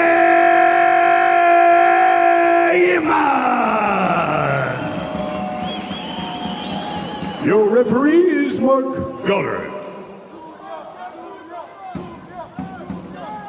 Two big middleweights in there about to get it underway. The black and gray for Suleiman. Kiziev is in the black and red. There's Collide, here we go. We see the game plan. We go to the Beautiful leg kick. Rustam Kiziev was actually last weekend competing at the ADCCs in LA. Flew out pretty much straight after that to compete here at Brave. Home with that left hand. An overhand from the wrestler. Beautiful outside grip. And he sort of used that overhand to engage in the takedown. That's a smart thing, mixing it up, going back and forth. We're seeing a little bit what I was talking about with that shutdown jiu-jitsu. He's just like a fluffy blanket. Suleiman just grabbed the cage as he was trying to get back up, and straight away Mark Goddard got onto him. There we go, this is the smothering game, heavy game, sitting into the mount, looking for the neck potentially here. Maybe. He's connecting the hands. That looks like a tight guillotine. We can't quite see. Banded it, but there, I pointed to that ankle, and straight away Tariq Suleiman started targeting with hammer fists, and instantly Rustam moved his leg back. So interesting to see that. It elicited a reaction straight away, so that makes me think that there's some sort of problem with the ankle. Suleiman's gonna look to explode, get back to his feet here. Has done so. Excellent work. Oh, crashing knee to the midsection. A beautiful knee. Suleiman a black belt in BJJ in his own right, so it's not that he's going to be outclassed by any stretch of the imagination. You can see how calm he is. He's not rushing to try and get away from Rustam. He's happy to dig for those unders, defend, and try and create a little bit of distance. Wide base at the moment as well by Suleiman. And I just like how both of them are staying calm, relaxed, not forcing a position. Yeah. It's that battle of underhooks that we see so often, Shorty, and it's people don't necessarily, when they're looking at it, know just how difficult that can be when you're trying to battle. It may look like nothing's going on. Back strikes off the break here. Beautiful overhand left. Rustam showing that he can control letter two. Immediately goes to the double underhook. That's such a vital position in mixed martial arts. If you can get double unders, the head underneath the chin, the trips are open to you, change levels for the double. It's a beautiful position. That's all he's doing is head control, using his head against the chin. He knew he wasn't going to get the double leg, so he did a nice, beautiful sweeping dump, and I think that's just a very, very underrated move against the fence. Side control now. Again, looking for position. A lot of to confirm that position and then advance. Nice right hand from the top. I like how his left hip is down and he's just slowly circling to the head, that solidified position, locking in that guillotine there. And it seems tight enough to where his opponent's like, no, I'm going to the side. I'm not letting you get that mount. The tail, I thought he was going for the tail finger choke, but he may fall in. Oh, that looks tight. He's lifted Suleiman off the ground. He needs to get him against the fence and be able to push him so his opponent's butt can't lift up. He's going to choke him from here. And he's done exactly as you said, Shorty. Oh, that looks tight. Good survival mode so far by Tariq Suleiman. For me, this is one of my favorite submissions, but I go just head. I'll grab the chin and push my opponent against the fence. I won this at Worlds. I won this in my Brave debut, or excuse me, my pro debut. And for me, it is something I get practice all the time. The arm in is hard to solidify and finish this. Overall, it is an exhausting choke, just the beat in it. It also showed the veteran savvy of the grappling of Rustam Chizaev there. Lesser fighters would have gone all in on that and perhaps burnt themselves out. He realized it wasn't as tight as he needed it to be, so he was able just to take it back a little bit but maintain the position. Constant heavy pressure on top. Nice strikes being landed. Beautiful shots coming on the up, almost like a shovel style, inverted uppercut to the face. And I just like how he's mixing it up. Again, it's not just jiu-jitsu. He's punching you. He's being an overall MMA fighter, and it's making his opponent think twice about just doing whatever he wants to do next. And everything he does, he seems to do it nasty as well. Everything is intent to hurt you or to make life as uncomfortable as possible.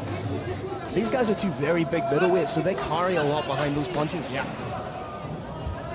Suleiman done well to get back to his feet again, trying to establish those underhooks, has the over-under position.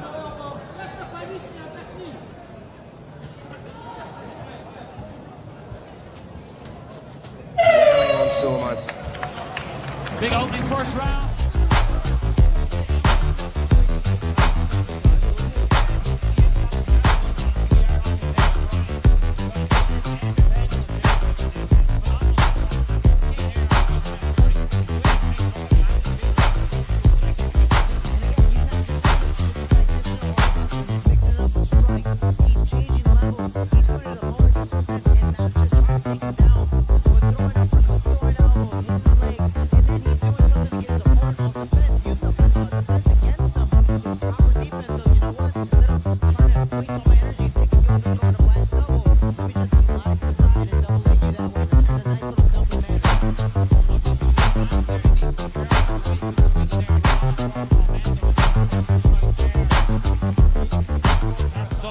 Has just been grinded for 5 minutes.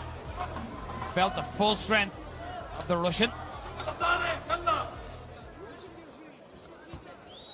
Be interesting to see what kind of tact Tariq adopts now. Does he maintain a little bit of distance? Does he try and pop the shots off? Does he show the knees, show the uppercut to let Rustam know it's there?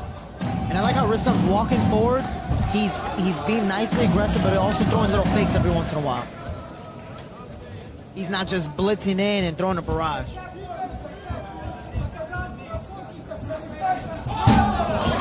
Basically inside leg kick there, just knocking Rustam off balance as he was coming in, looking for that big looping hand again, but nice counter. And throwing it when it was at its most rigid, when it was at its most planted, so great timing on it. And I like how Rustam adapted. The first time he threw a big overhand right looping, he got the inside leg kick, it was gone. And I was thinking in my head, if he would have thrown that straight, it would have landed. The next strike he threw was immediately a straight left hand, and it's beautiful that way of how fast he's adapting. Solan just shakes the hands out. He's getting on the defensive grappling. It might be a shake off to let his hands go. Now it's Rustam Chizaev who's stalking his opponent.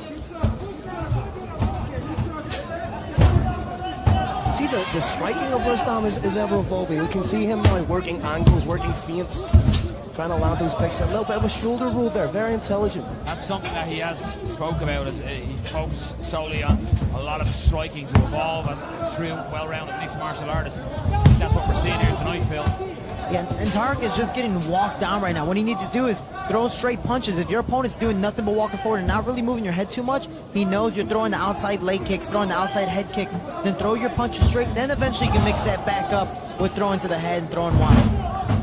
Footwork into striking, and again use that striking to cover the distance and get it back to the mat. Sitting in that anchor control here.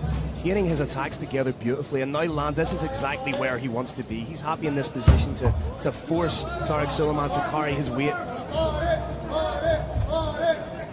Just looking to maybe shrimp out and get position here. Future's butt out, trying to get back to his feet. Gotta watch that neck though. Sits through, beautiful. Big sprawl by Rustam to stop the takedown, and now attacks of that attempt. There's a couple of heavy shots to the head. again, it is Rustam who is on top. And that wasn't just a sprawl backwards, that's the kind of sprawl where you're almost hitting your opponent with your hip, but very intelligent, and again, veteran savvy. And I like how he's just relaxed in the fence, waiting for his opponent to make the move, to see if he can reverse him like this. Switches to scarf position momentarily. In the half guard, and he's just tying up the ankle as well. It's the little things that he's doing, the little nuances of his grappling that are so impressive. Possible Kimura attempt here. He's threatening to lock it up. Leaves it alone for a moment. And again, it's those little things, like you're saying, that's making his opponent think, like, oh man, is he doing this, is he doing that? Now he gives up a bad position, and he's taking more strikes because of it.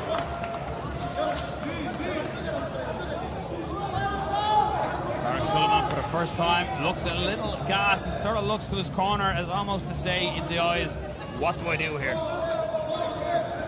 And it's a frustrating moment because you haven't been able to land significant strikes, maybe besides that very first head kick, but after that, it's been just being walking backward, being walked down, being taken down, and even though you're able to get back up, being forced back down to just work, and it's extremely exhausting.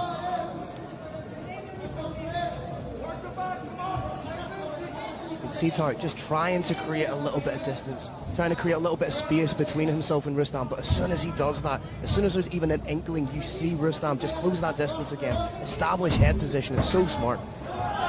Beautiful name, but I can see Rustam trying to go for that double and trying to dump as he did last time because Tarek is just leaning on him, taking that weight away, being able to dump away and taking, like he's trying right there, he kind of pulled him to himself, which was the flaw. That's why the takedown didn't go.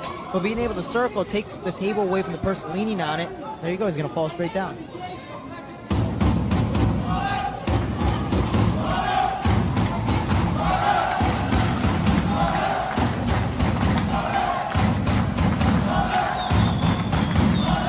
Here the crowd getting into it. Referee Marcona just asks for a little bit more action. Rustam Shimia is to control this from the first bell to the second. Nice work to the body. Digs to the body. Nice knee there by Jarrah Al-Silawi. Very little output from him in that round. And again, it's down to the pressure of Rustam.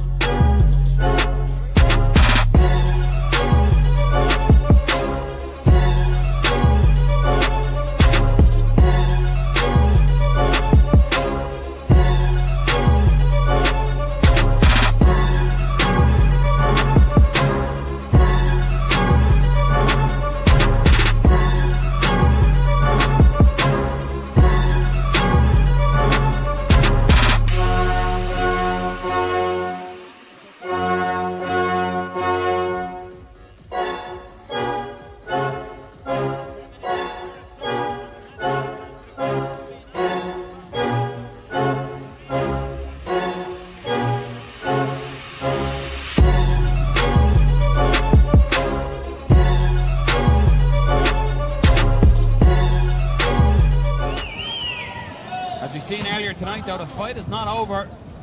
Tarek Sulman is such a decorated fighter, he can get the finish from anywhere. Pressure again, use the striking to close that distance and get back to the cage. Look at the pick the ankle. And immediately he goes straight to it. He's not wasting any time. He knows his opponent's tired, he's taking complete advantage of it. Get in on a single. Switches to the double just a little bit too high. Good work by Solan using that underhook to bring the body of Chisaez up. And that seems to be the story for Solan. The good work he's been doing has just been defensive work. Yeah. He hasn't had the opportunity to go on the offense. Yeah, again, just working and constantly making Tarek Sulman work and try to not get taken down. First couple of foot stomps of the night. Always nice to see them. Never fun to take that.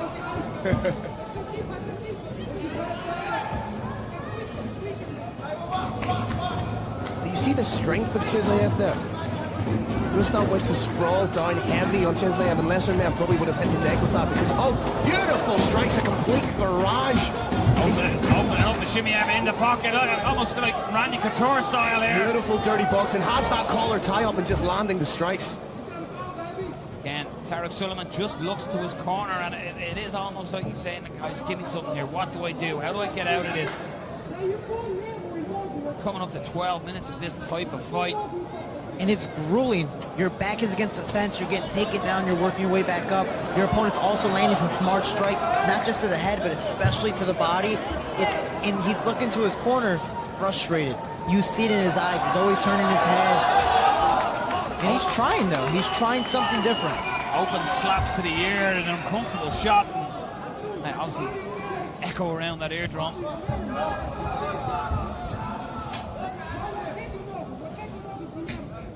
Goddard just separates the fighters here, putting them back in the center. So Derek Sullivan, he wanted separation. Here it is. What can you do with it? That's a nice combination there.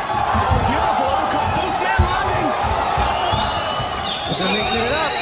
Beautiful step in knee, and Derek Sullivan's fighting like a man who knows he needs this. Beautiful right. This is Doesn't want this. Needs separation.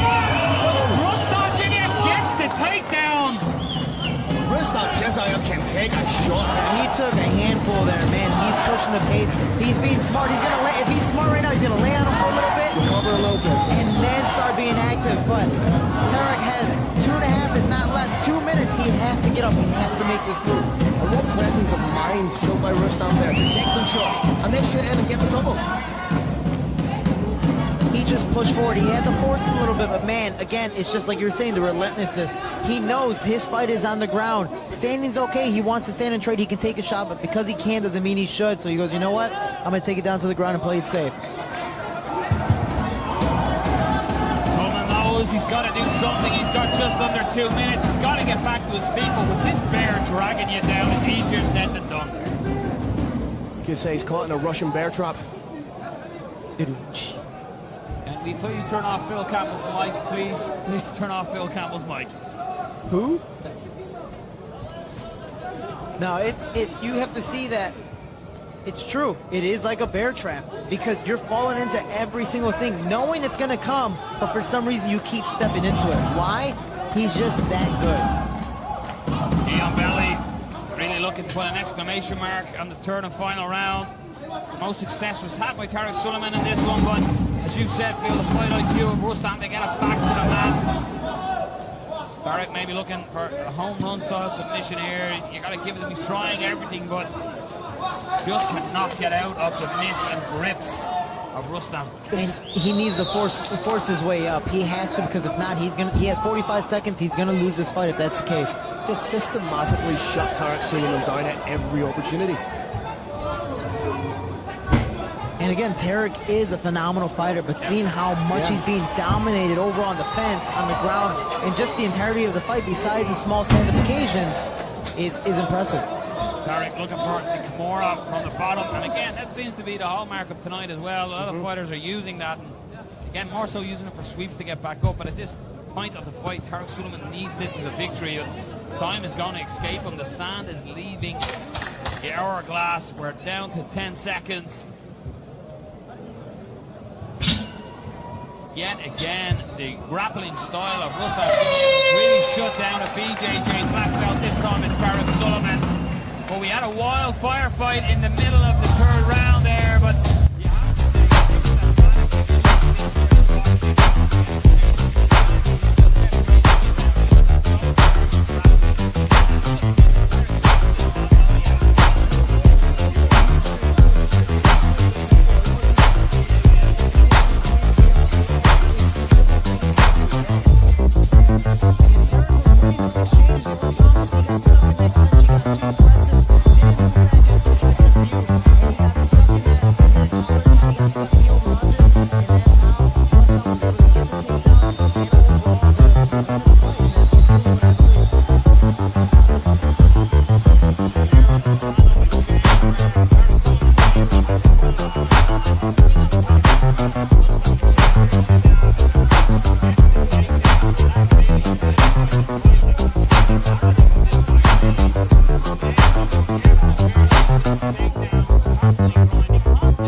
for your winner by unanimous decision, Rustam Russian Bear Ismail.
Gentlemen, the battle of the undefeated begins now. Introducing your first warrior.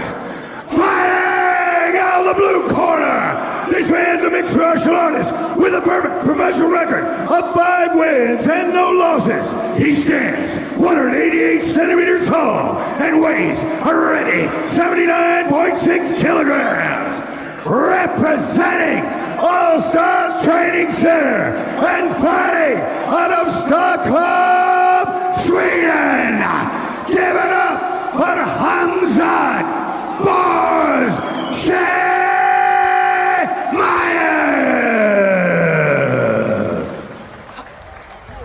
And his opponent, fighting out of the red corner. This man's a mixed martial artist with a perfect professional record of 4 wins and no losses.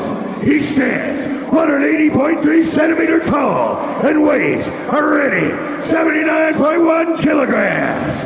Representing Junkyard MMA and fighting out of Johannesburg, South Africa. Give it up for Mashwani, Snakebone, Langwa. Your referee is Thomas Brunder. There used to be a TV show called Deadliest Warrior, and they used to pit different people and different warriors against each other. Tonight, we've got it in real life. We've got the Viking versus the Zulu. Shimia is in the grey, Honga is in the black and red. And gentlemen, I am too excited for this one. Oh man, you're making me miss that show now. There's a strange air of expectancy when you have the 2 guys of this caliber. Big takedown by Shimia. And I like how he's mixing it up. He's just not making it a brawl fight. He knows that it's going to be a stand-up fight, but just to mix it up, to take the strength away from his opponent, maybe he's not good on his back, and that's something he looked up while watching film. Jimmy out of the world-famous All-Stars gym as well, so he's got great training partners. Who's who, yeah. Exactly, he'd be well used to in this type of position with some of the best in the world. He's in that anchor position that we like to call the half-guard position here, and expect hell to rain down on top of Honga here with Shimia, and he'll do it with a sinister smile on his face. If you're spending time in the gym with somebody like Al-Lateef, with a Reza Madadi, you're going to be put in these positions. You're going to know exactly what to do. You're training with some of the best in the world. And Honga's being smart. He's establishing a butterfly guard. He's establishing different types of movements with his knees to make sure his opponent can't just solidify a nice half guard, can't solidify a proper side control or whatever further from that. So it's really nice to see that even though he's still on his back, he's playing it as safe as possible. Look what Shimia was doing with his head. He was just grinding it into under the chin of Honga, and he's got that arm trapped, and he's looking to step across. Baby crucifix goes knee on belly instead, and good shots on top by force. And this is a smart position, using the fence as your frenemy, and pick him up, slam him back down. Again, that illustrates just how dangerous and how necessary those double underhooks are in mixed martial arts. And you see how immediately he's in, half guard, immediately transitions over to side control, just stepping over that leg and trying to get possibly a top crucifix. He's already blocked that arm and trapped that arm. Honga done excellent work to get back to his feet. It was only for a second, and a big takedown. And Shimia working and grinding that forearm now across the jawline. Honga, that's living hell there. Making it so uncomfortable, forcing him to turn away when he should be trying to turn in towards Hamzat to try and perhaps get a knee and get the knee shield, recover half guard. And I like how he's putting it at the neck, pretty much in a sense suffocating your opponent. It's not a submission, it's not going to tap someone out, but being able to suffocate them without literally putting your hand over their mouth and nose.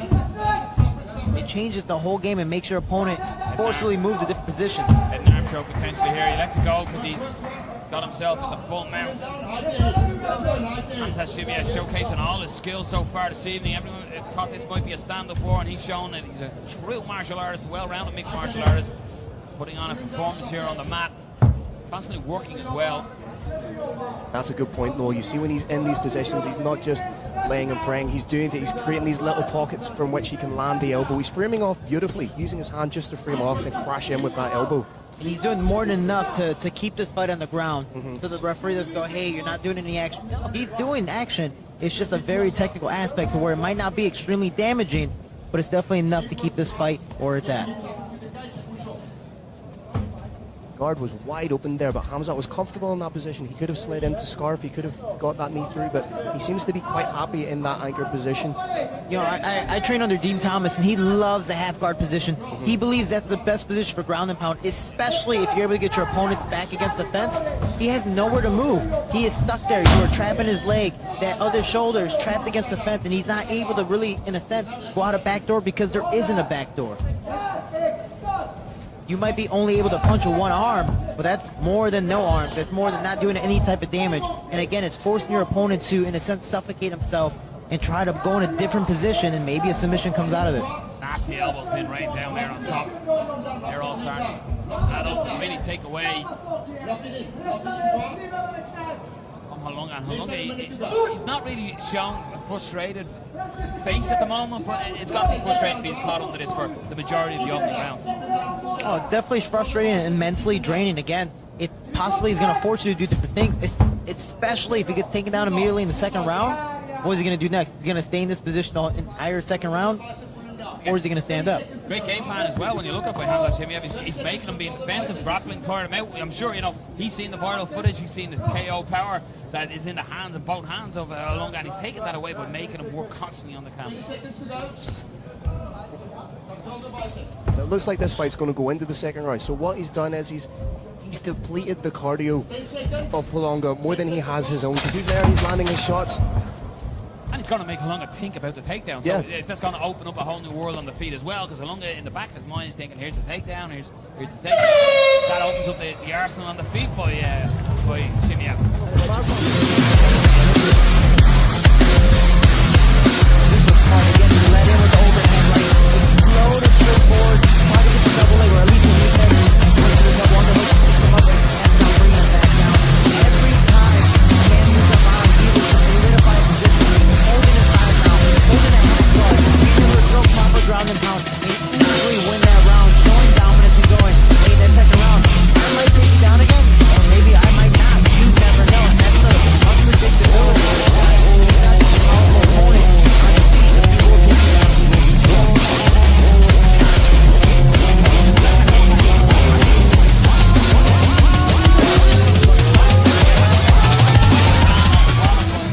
Both gentlemen eager to get going. Just a little too eager. You got to close the cake, gentlemen. And as you say, no, Hamzat has now put that tick in Mashwani's head. He's letting him know that, yes, potentially you could be taken down, which then leaves him vulnerable for the strikes. Very intelligent. Changes levels and looks for that takedown again, and got the two hands clasped, goes side. He's going to run over to his corner. Oh, he went for one.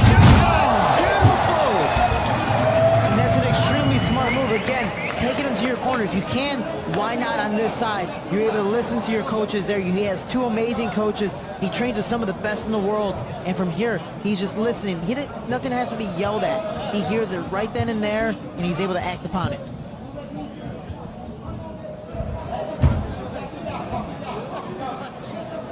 You see his coach, even with the hand gestures and movement, you know, he's looking, going, what do I need to do? Oh, okay, cool, I'm doing this, or that, all right, I'm doing it, coach, I'm doing it, and this, I'm listening 100% what you're saying. And you see how easily he's transitioning in different positions. He's going for Darce. He needs to lock up the legs. He needs to get that. He's trying to get it. And he's trying to stay on top of this 100% finish rate. Honga is trying his best to move, and he's doing the right thing. He's trying to prevent. Oh, and he gets in this position as well. Oh, he's out. He is out. And that is it. Hamza Shimia has put. Beautiful job. Honga to sleep, and gentlemen. I know that was tight, but that's how good is that?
What a win that was! His victory comes at 1 minute and 16 seconds of the second round. Your winner by Darce choke, Hamza Shimia!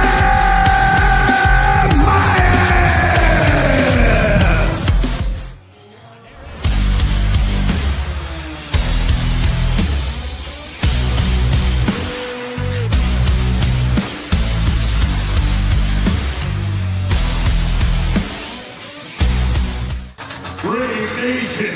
This is the Brave 27 Abu Dhabi combat event of the evening.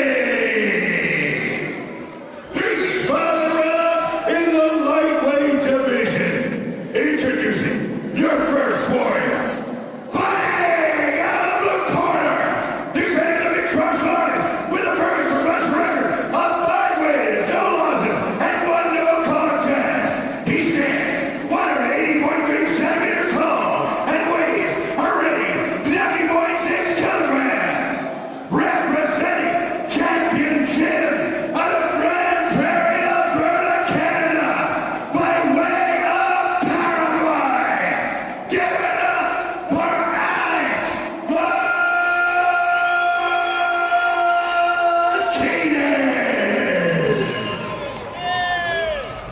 And his opponent, fighting out the red corner, this man the mixed martial artist with a professional record of 7 wins and 1 loss and 1 no contest. He stands 177.8 centimeters tall and weighs already 70.6 kilograms. Representing Team Nocera Dubai, UAE, and fighting out of Morocco. Give it up for the Moroccan sensation, Anas Siraj Munir. Your referee is Mark Garner. Munir is in the black and white trunks. Martinez is in the blue.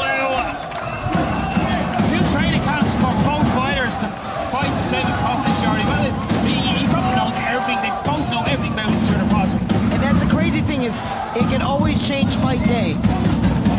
spontaneous thing about MMA, and I like how Alex Martinez opens up with the same kick. I think it's amazing.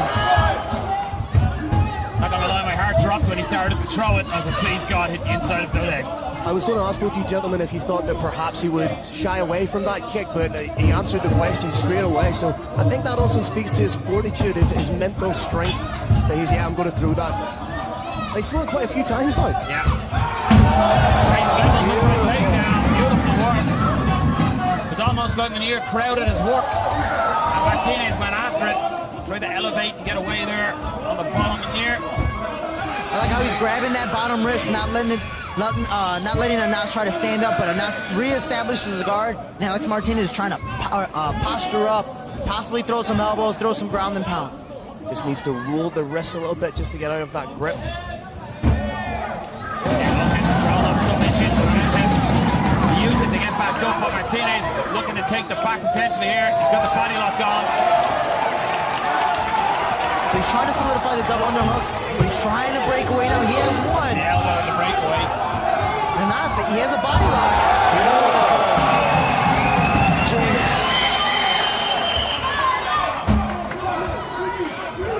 And let's see how Anas's top game is.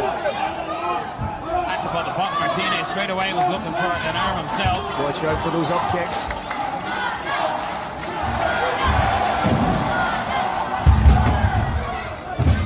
Beautiful, trying to reverse position, using that to stand back up.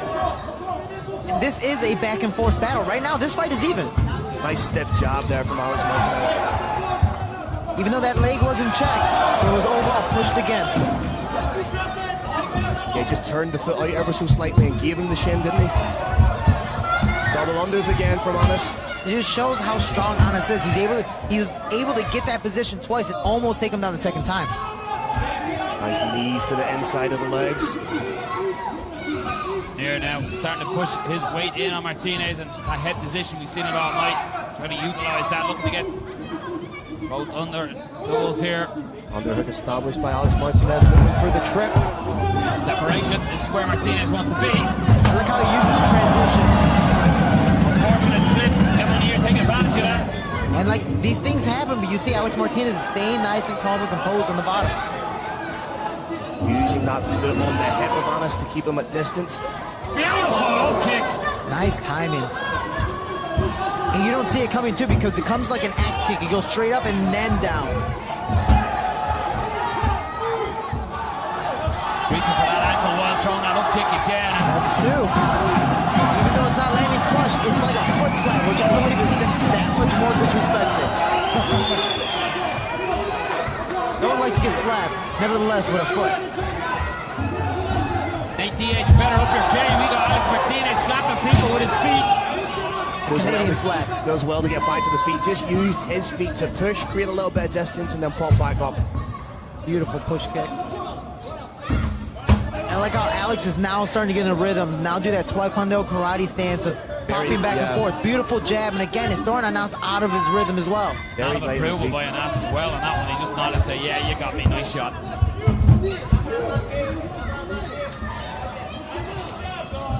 This is beautiful, and I like the experience factor that Alex is showing. He's bouncing back and forth and staying calm, even though he's getting, like, you know, his foot caught or getting bounced back and forth. He's just staying nice and calm. He's showing a really interesting diversity of his repertoire of strikes. He's using the kicks, he's using the hands, he's putting it all together very well.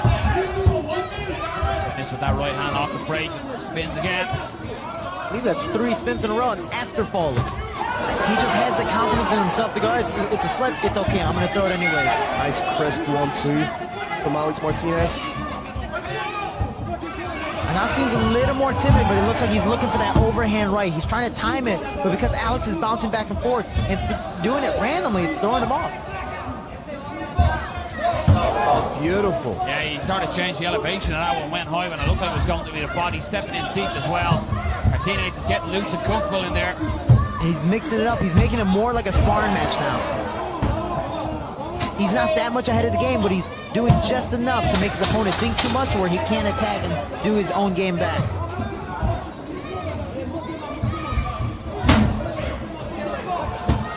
So as when you're trying to charge forward with strikes. Good ride for Alex Martinez.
Munir looks to be a little bit more urgent in his forward momentum. But it's done! Alex Martinez gets it done!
Dhabi.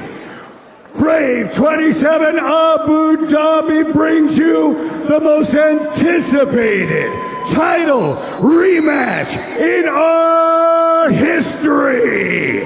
This one for the Brave Combat Federation Welterweight Championship of the World. Bad Blood, the final chapter. Your judges for this championship war are David Lethaby, Vitor Palio, and Mark Collette. Your referee for this battle is Thomas Bronder. Ladies and gentlemen, before we begin, I have one question for you, and one question only. Are you ready?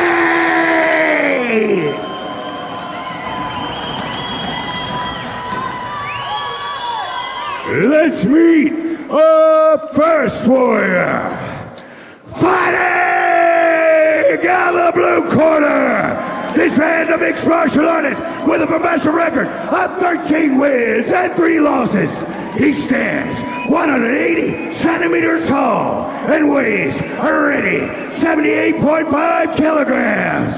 Representing Gladiator MMA and fighting out of Amman, Jordan. Put your hands together for the challenger and former champion, the Jordanian Lion, Jarrah Al-Silawi.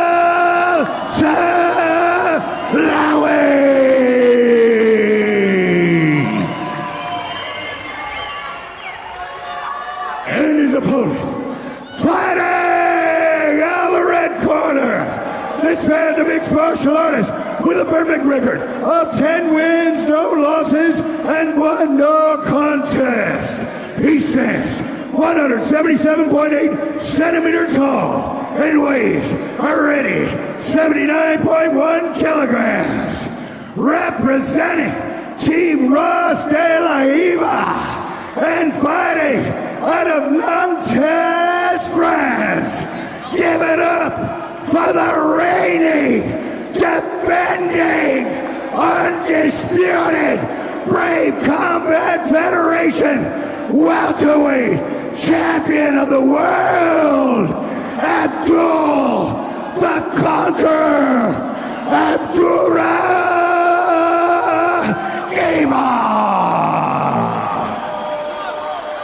For referee instructions, Thomas Brunder. All time, protect yourself all time. I wanna see clean fight. If you want to touch gloves, let's do it now. If you not, Yeah, we knew that wasn't going to happen. No touch it. Let's make some noise, Abu Dhabi! The great thing about this beautiful sport is the bad blood is settled inside a cage.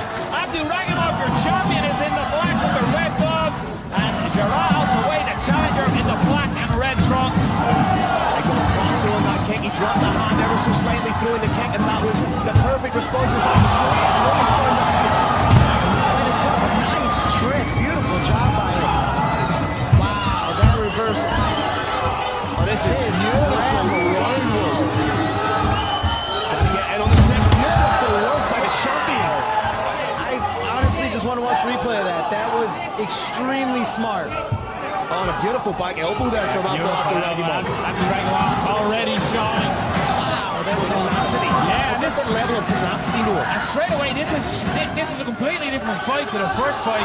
It was very feel-out purposes in the first round, the last time round, but this time, they don't okay, they're after each other. Well, speaking of Abdoul Abdouraguimov, he said he wants to leave no doubt that he is the champion. He wants to make a definitive statement. He wants to finish the fight so that there can be no questions, there can be no controversy. There can only be a champion. That's something that Jarrah done brilliantly in the first fight, was get back to his feet, and he's managed to do that here, although Ragimov is still in looking and hunting, but it's the Jordanian line with the body lock position right in front of us here in commentary. Beautiful head control. He's just got that head underneath the chin of Abdoul Abdouraguimov, because in the words of a Carrick Janis, where the head goes, the body follows. And I was about to say, he has the double underhooks, just circle his opponent to the fence, and then slowly start to let go and break away, and he does it, and I believe that's a smart decision by him, because you don't want to waste the time on the ground like he did the last fight. He wants to strike. He's already landed a handful of strikes. He's being smart. He's outlanding his opponent, but get your back off the fence. You need to learn to circle more instead of moving straight back, because your opponent is that good at the scrambles. And we saw from the very beginning, again, I'm still super impressed. I want to see that replay. Guys, listening in the truck, I want to see that replay when it happens, because just that little trip, he was already down in referee's position. That little trip caused the scramble, and I thought that was just incredible. Hill smiling right now because we're getting old-fashioned foot stomps. I love foot stomps. They're brutal. There's so many little bones in that foot, and you can completely incapacitate your opponent just by using your heel to stomp. Fun fact, 20% of your bones are in your feet, and that's how small they are. So when you do those foot stomps, when people say, oh, my foot hurts after kicking an elbow, it might not be in a sense 100% broken, so you can't walk, but you're lifting, and it hinders your performance. Just breakaway strike there from Jarrah Al-Silawi, just shy with the uppercut. One of Jarrah's greatest weapons are his kicks, but I don't necessarily think that's the way to go in this fight, because Abdoul Abdouraguimov, being the type of fighter he is, able to catch the kick, catch you off balance and take you down. But if he's able to kick as hard as he does, just like that, you know, it's like Marlon Moraes or Cejudo, you need to kick as hard as possible so you're going. Even that good of a wrestler can't take you down. First hard kick there to Jarrah, and he's getting comfortable on his feet, starting to open up. And he's playing it smart, going high-low, making sure that the rhythm is changed, and he's throwing his opponent off balance. One thing about Abdouraguimov as well, the striking is sort of underrated, and it's unorthodox. It's weird. That's telling. This was telling in the first fight. Jarrah was able to start stopping the takedowns. In the later rounds, he was doing that in Jordan. He's now done it a couple of times here in the opening round. Jarrah's playing this fight very, very smart, keeping it from a distance, using his length and using his superior stand-up skills against the wrestler. He needs to accept, and so far he has, that he's going to get taken down. He can trip and get taken down. You know, so it's a fact of, why not open up this time? Let me not be timid like the first time and think too much, and now my back is against the fence. Now my back is on the floor. Now I'm getting beat up, losing a fight. Ragimov throws a spinning kick, and Jarrah counters. Beautiful. Like a dog with a bone, looking for that single. Couldn't quite turn the corner, but again, hits on the break. That's something he didn't necessarily do in the first fight. He's taking the opportunity to land the strikes when he can. Beautiful left hook, and that left hook is landing in succession all the time. Just the left hand overall with the jab, the left hook. I believe he's throwing an uppercut to the body. Again, he's mixing it up. That's what makes this matchup so intriguing. It's a real clash of styles, and both fighters are elite at their style, but it's who can make the snaps at the count to conquer the others. So far, Jarrah has really come into this fight in the latter minutes of the opening round. Dean Thomas likes to tell us the wrestler always has the advantage because the kickboxer's a little timid. He's afraid that if I go too hard, like I usually do, I might leave an opening for a takedown. But Jarrah just doesn't care this time. He goes, you know what? I'm ready for the takedowns. I know what you're going to go for. I fought you once and I can do it again. That was nice. He's shoving his replay. And we see the beautiful leg kick. We see the beautiful jab at the start. And we see that takedown. He's down on his back, but immediately with that trip. Oh my God. Oh, that is amazing. Because he knew he was down, so he said, good, I'm trying it. And he was able to create a scramble because of it. Once Jarrah fell on the floor, there you go. There goes the opening. I don't know. He lands inside now. We see it here. Look at it. Just comes in and hooks and pulls the opposite leg, opposite opposing force. And it's such a beautiful thing. I want to take this little part home. Everybody in America dropped in. Jordy gets back to the gym. Oh man, I want 100. I'm literally gonna do take it down this way. No, this way. Can't take it down that way. It's such a smart takedown. We see so much. I love you guys in the truck. Look at that. Pull in, pushing away. Some people would have gone for the knee bar. Some people would have gone for the heel hook. But he knew he was out of position and used the scramble, and that was such a beautiful job. Thank you, everybody. Trump. Jarrah's way really grew into it in the later minutes there. Starting to get loose on his feet. Here, Holyfield stopped a lot of taking things. That's going to be, his confidence is going to be sky high, knowing that he can defend those takedowns, and it's going to give credence to his striking. You seen there, he showed the uppercut just to put the fear into Abdouraguimov to shoot in and get that takedown. That's something we see in Jordan as well. He was making that uppercut. I was about to say, watch out, do it the overhand right, because he's trying to fake Change more, levels, yeah. trying to, in a sense, set up his takedown because he's a little timid about getting those strikes. So he needs to make sure that Jarrah's hands are up so he can finish a takedown. One of those ways is throwing strikes back. But he needs to know that he's going to take a couple punches in the way. That was a nice right hand by Jarrah. Abdouraguimov sort of rolled with it though. There was a nice right hand. Now it's such a technical chess match. This is what I was talking about Abdouraguimov. He almost lures you in this sense and say, I'm going to stand with you. And when you get cut, you shoot in, get the takedown. So we will see if that will come true. Jarrah's doing a really good job of maintaining distance and not getting, as you say, not getting lured into that kind of brawl where you're closing the distance and phone booth fighting, because then that's going to give the impetus for Abdouraguimov to take him down. And all his punches are extended again with that double jab. Beautiful, landing that last jab. And he's keeping the wrestler against the fence, which is the smartest thing to do because the wrestler has to work to set up his takedowns, to set up possibly even a fourth shot. And that's the best thing possible because you can see that hopefully coming a mile away. You see Jarrah just bouncing back smoothly. He's taking the center of the fence. He did not at all do that in the first fight.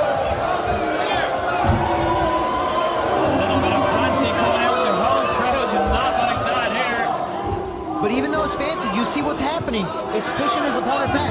As many people think, oh man, that's the smartest thing. Yeah, it's a method of madness. It might not be in a sense the smartest thing, but he's trying things because what he was doing earlier was not working. Beautiful step, almost like a late shovel. That was fantastic. And you see how he has to force those takedowns. Jarrah is really starting to get a read on the takedowns coming from it. Abdouraguimov is in and there. He's got a grip yet again. He's getting really loose in there. After every takedown attempt, he's circling off in a lateral fashion instead of just standing upright and making himself open for another takedown. Immediately what I thought about. Such a smart thing to do. That pivot on the lead foot, gentlemen, that was beautiful. And now he's starting to adapt. He's starting to get into his zone, like you were saying. He's going to start to throw straight punches, and maybe he'll end up throwing a head kick. Maybe he'll mix it up and throw a teep down the center, knowing his opponent is rushing in because he has to force a shot. Phil, I said to you last night when we were chatting, I said, what's going to be different? Who's going to be the winner? And you had said to me, it's the one who adjusts his game. Yeah. And I think we're seeing that here. In 6 months, 6 months is a long time to train. It's a long time to evolve as a mixed martial artist, and we're seeing he's obviously worked diligently on his defensive wrestling because it looks brilliant tonight. Would you say here, Shorty, that all of a sudden Abdoul Abdouraguimov is getting too comfortable back to the cage? He is, and he's also, in a sense, getting frustrated. When you see somebody do that, he gets hit, he goes, oh, bring it. It's because it was a good shot. But it's also the fact that, hey, you landed a good shot. No, please, do it again because you're that much closer for me to tie you up and take you down. There is, again, like you're saying, the method to the madness. But Abdoul he can't handle the striking. He's too slow compared to Jarrah. He's a good fighter in general, but with the striking, it's just not compared to him. He's getting pieced up by that jab. The briskness of that left jab. hand, beautiful. And he mixes it up high-low, yeah. This is a technical demise. It's not, in a sense, close to that sparring match like we saw with Alex Martinez, because this is much more technical. There's a little more savvy to this. But he's playing it smart. He has 5 rounds to do it. Abdoul Abdouraguimov not being setting up the takedown. He gets it on a single this time. Again, Jarrah. Really looked from Jarrah Al-Silawi. Just to hit that sprawl initially, and then when it looked like he was being taken down off that single leg grab. So I was about to say in this, so he had a good scramble. I was going to say to grab the far ankle to keep his opponent extended because he needs that far ankle to push. That's his pushing leg to get closer, maybe perform a crackdown, to go all the way around to circle. But if he holds that ankle, he's going to stay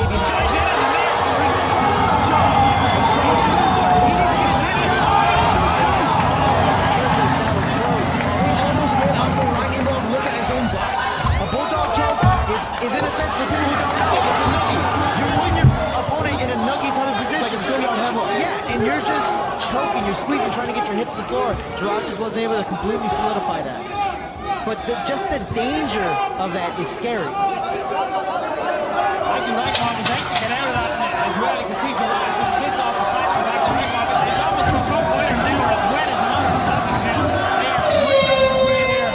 You can tell by the atmosphere inside this arena. So composed, and Abdoul is just extremely frustrated with this fight. He keeps on trying to antagonize Jarrah, saying, hey man, I know you're hitting me, come on in. That fight is nothing, your punch is nothing, your kick is nothing, come on in. It's only, again, method to the madness, but Jarrah's not falling into it. Today, he's just coming in as a different man. Yes, there's bad blood, but it's composed him in the proper way.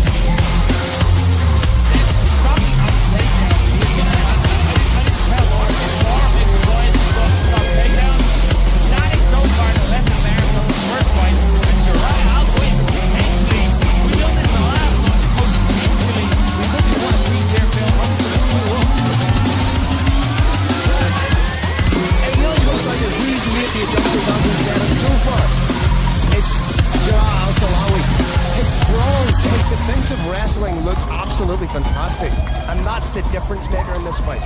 Because it's then giving him the freedom and the scope to open up on his strikes. And as you said, the pivot off the mid leg to get away from some of that single leg takedowns. But Abdoul Abdouraguimov is not setting the takedowns up as much as he was, even in the opening exchange in this bout. He's not setting takedowns up. He just seems to be launching from across the cage. And immediately Abdoul against the fence. He's not trying to push the pace. He's intimidated. And that's a scary thing when you face a striker who not just knows how to strike, but defend the takedown. It's now becoming an overall MMA fighter. Not just that, you're facing a former champ and possibly, at the end of this fight, the future champ. Sometimes out to me, Phil, I remember in the hotel after Jordan, I think we were heading home, and you see Jarrah sitting there. He looked disappointed, he looked upset, but to me he looked determined. Yeah. And that determination has followed him into the cage here tonight. Well, something that has never wavered with Jarrah Al-Silawi within that 6 months period is his championship mindset. He's still training like the Brave Combat Federation champion. He's still carrying himself like a champion. As we said, in his head, he is still the champion, but he has to go and do something definitive. He's so intelligent now with this fight. It's great to watch. What does Abdouraguimov have to change here, Shorty? We're in the third round already. He's going to have to do something here to change the pattern of this fight. So we saw him try to mix it up in the second round, throw cartwheel kicks, stuff like that. It wasn't super intelligent, but it did get Jarrah to back up. For me, you are a wrestler. You are 100% a wrestler. I know. What are you going to do? You're going to wrestle. So mix it up. Throw a big overhand right. Fake that shot. Come above. Throw a hand. Throw straight punches back to make Jarrah think. He's only throwing one strike at a time, which gives Jarrah time to back up, bounce back forward, create a rhythm, and easily counter. Abdul needs to start striking and go, you know what? If I'm going to get hit anyways, I might as well try my best to hit you back.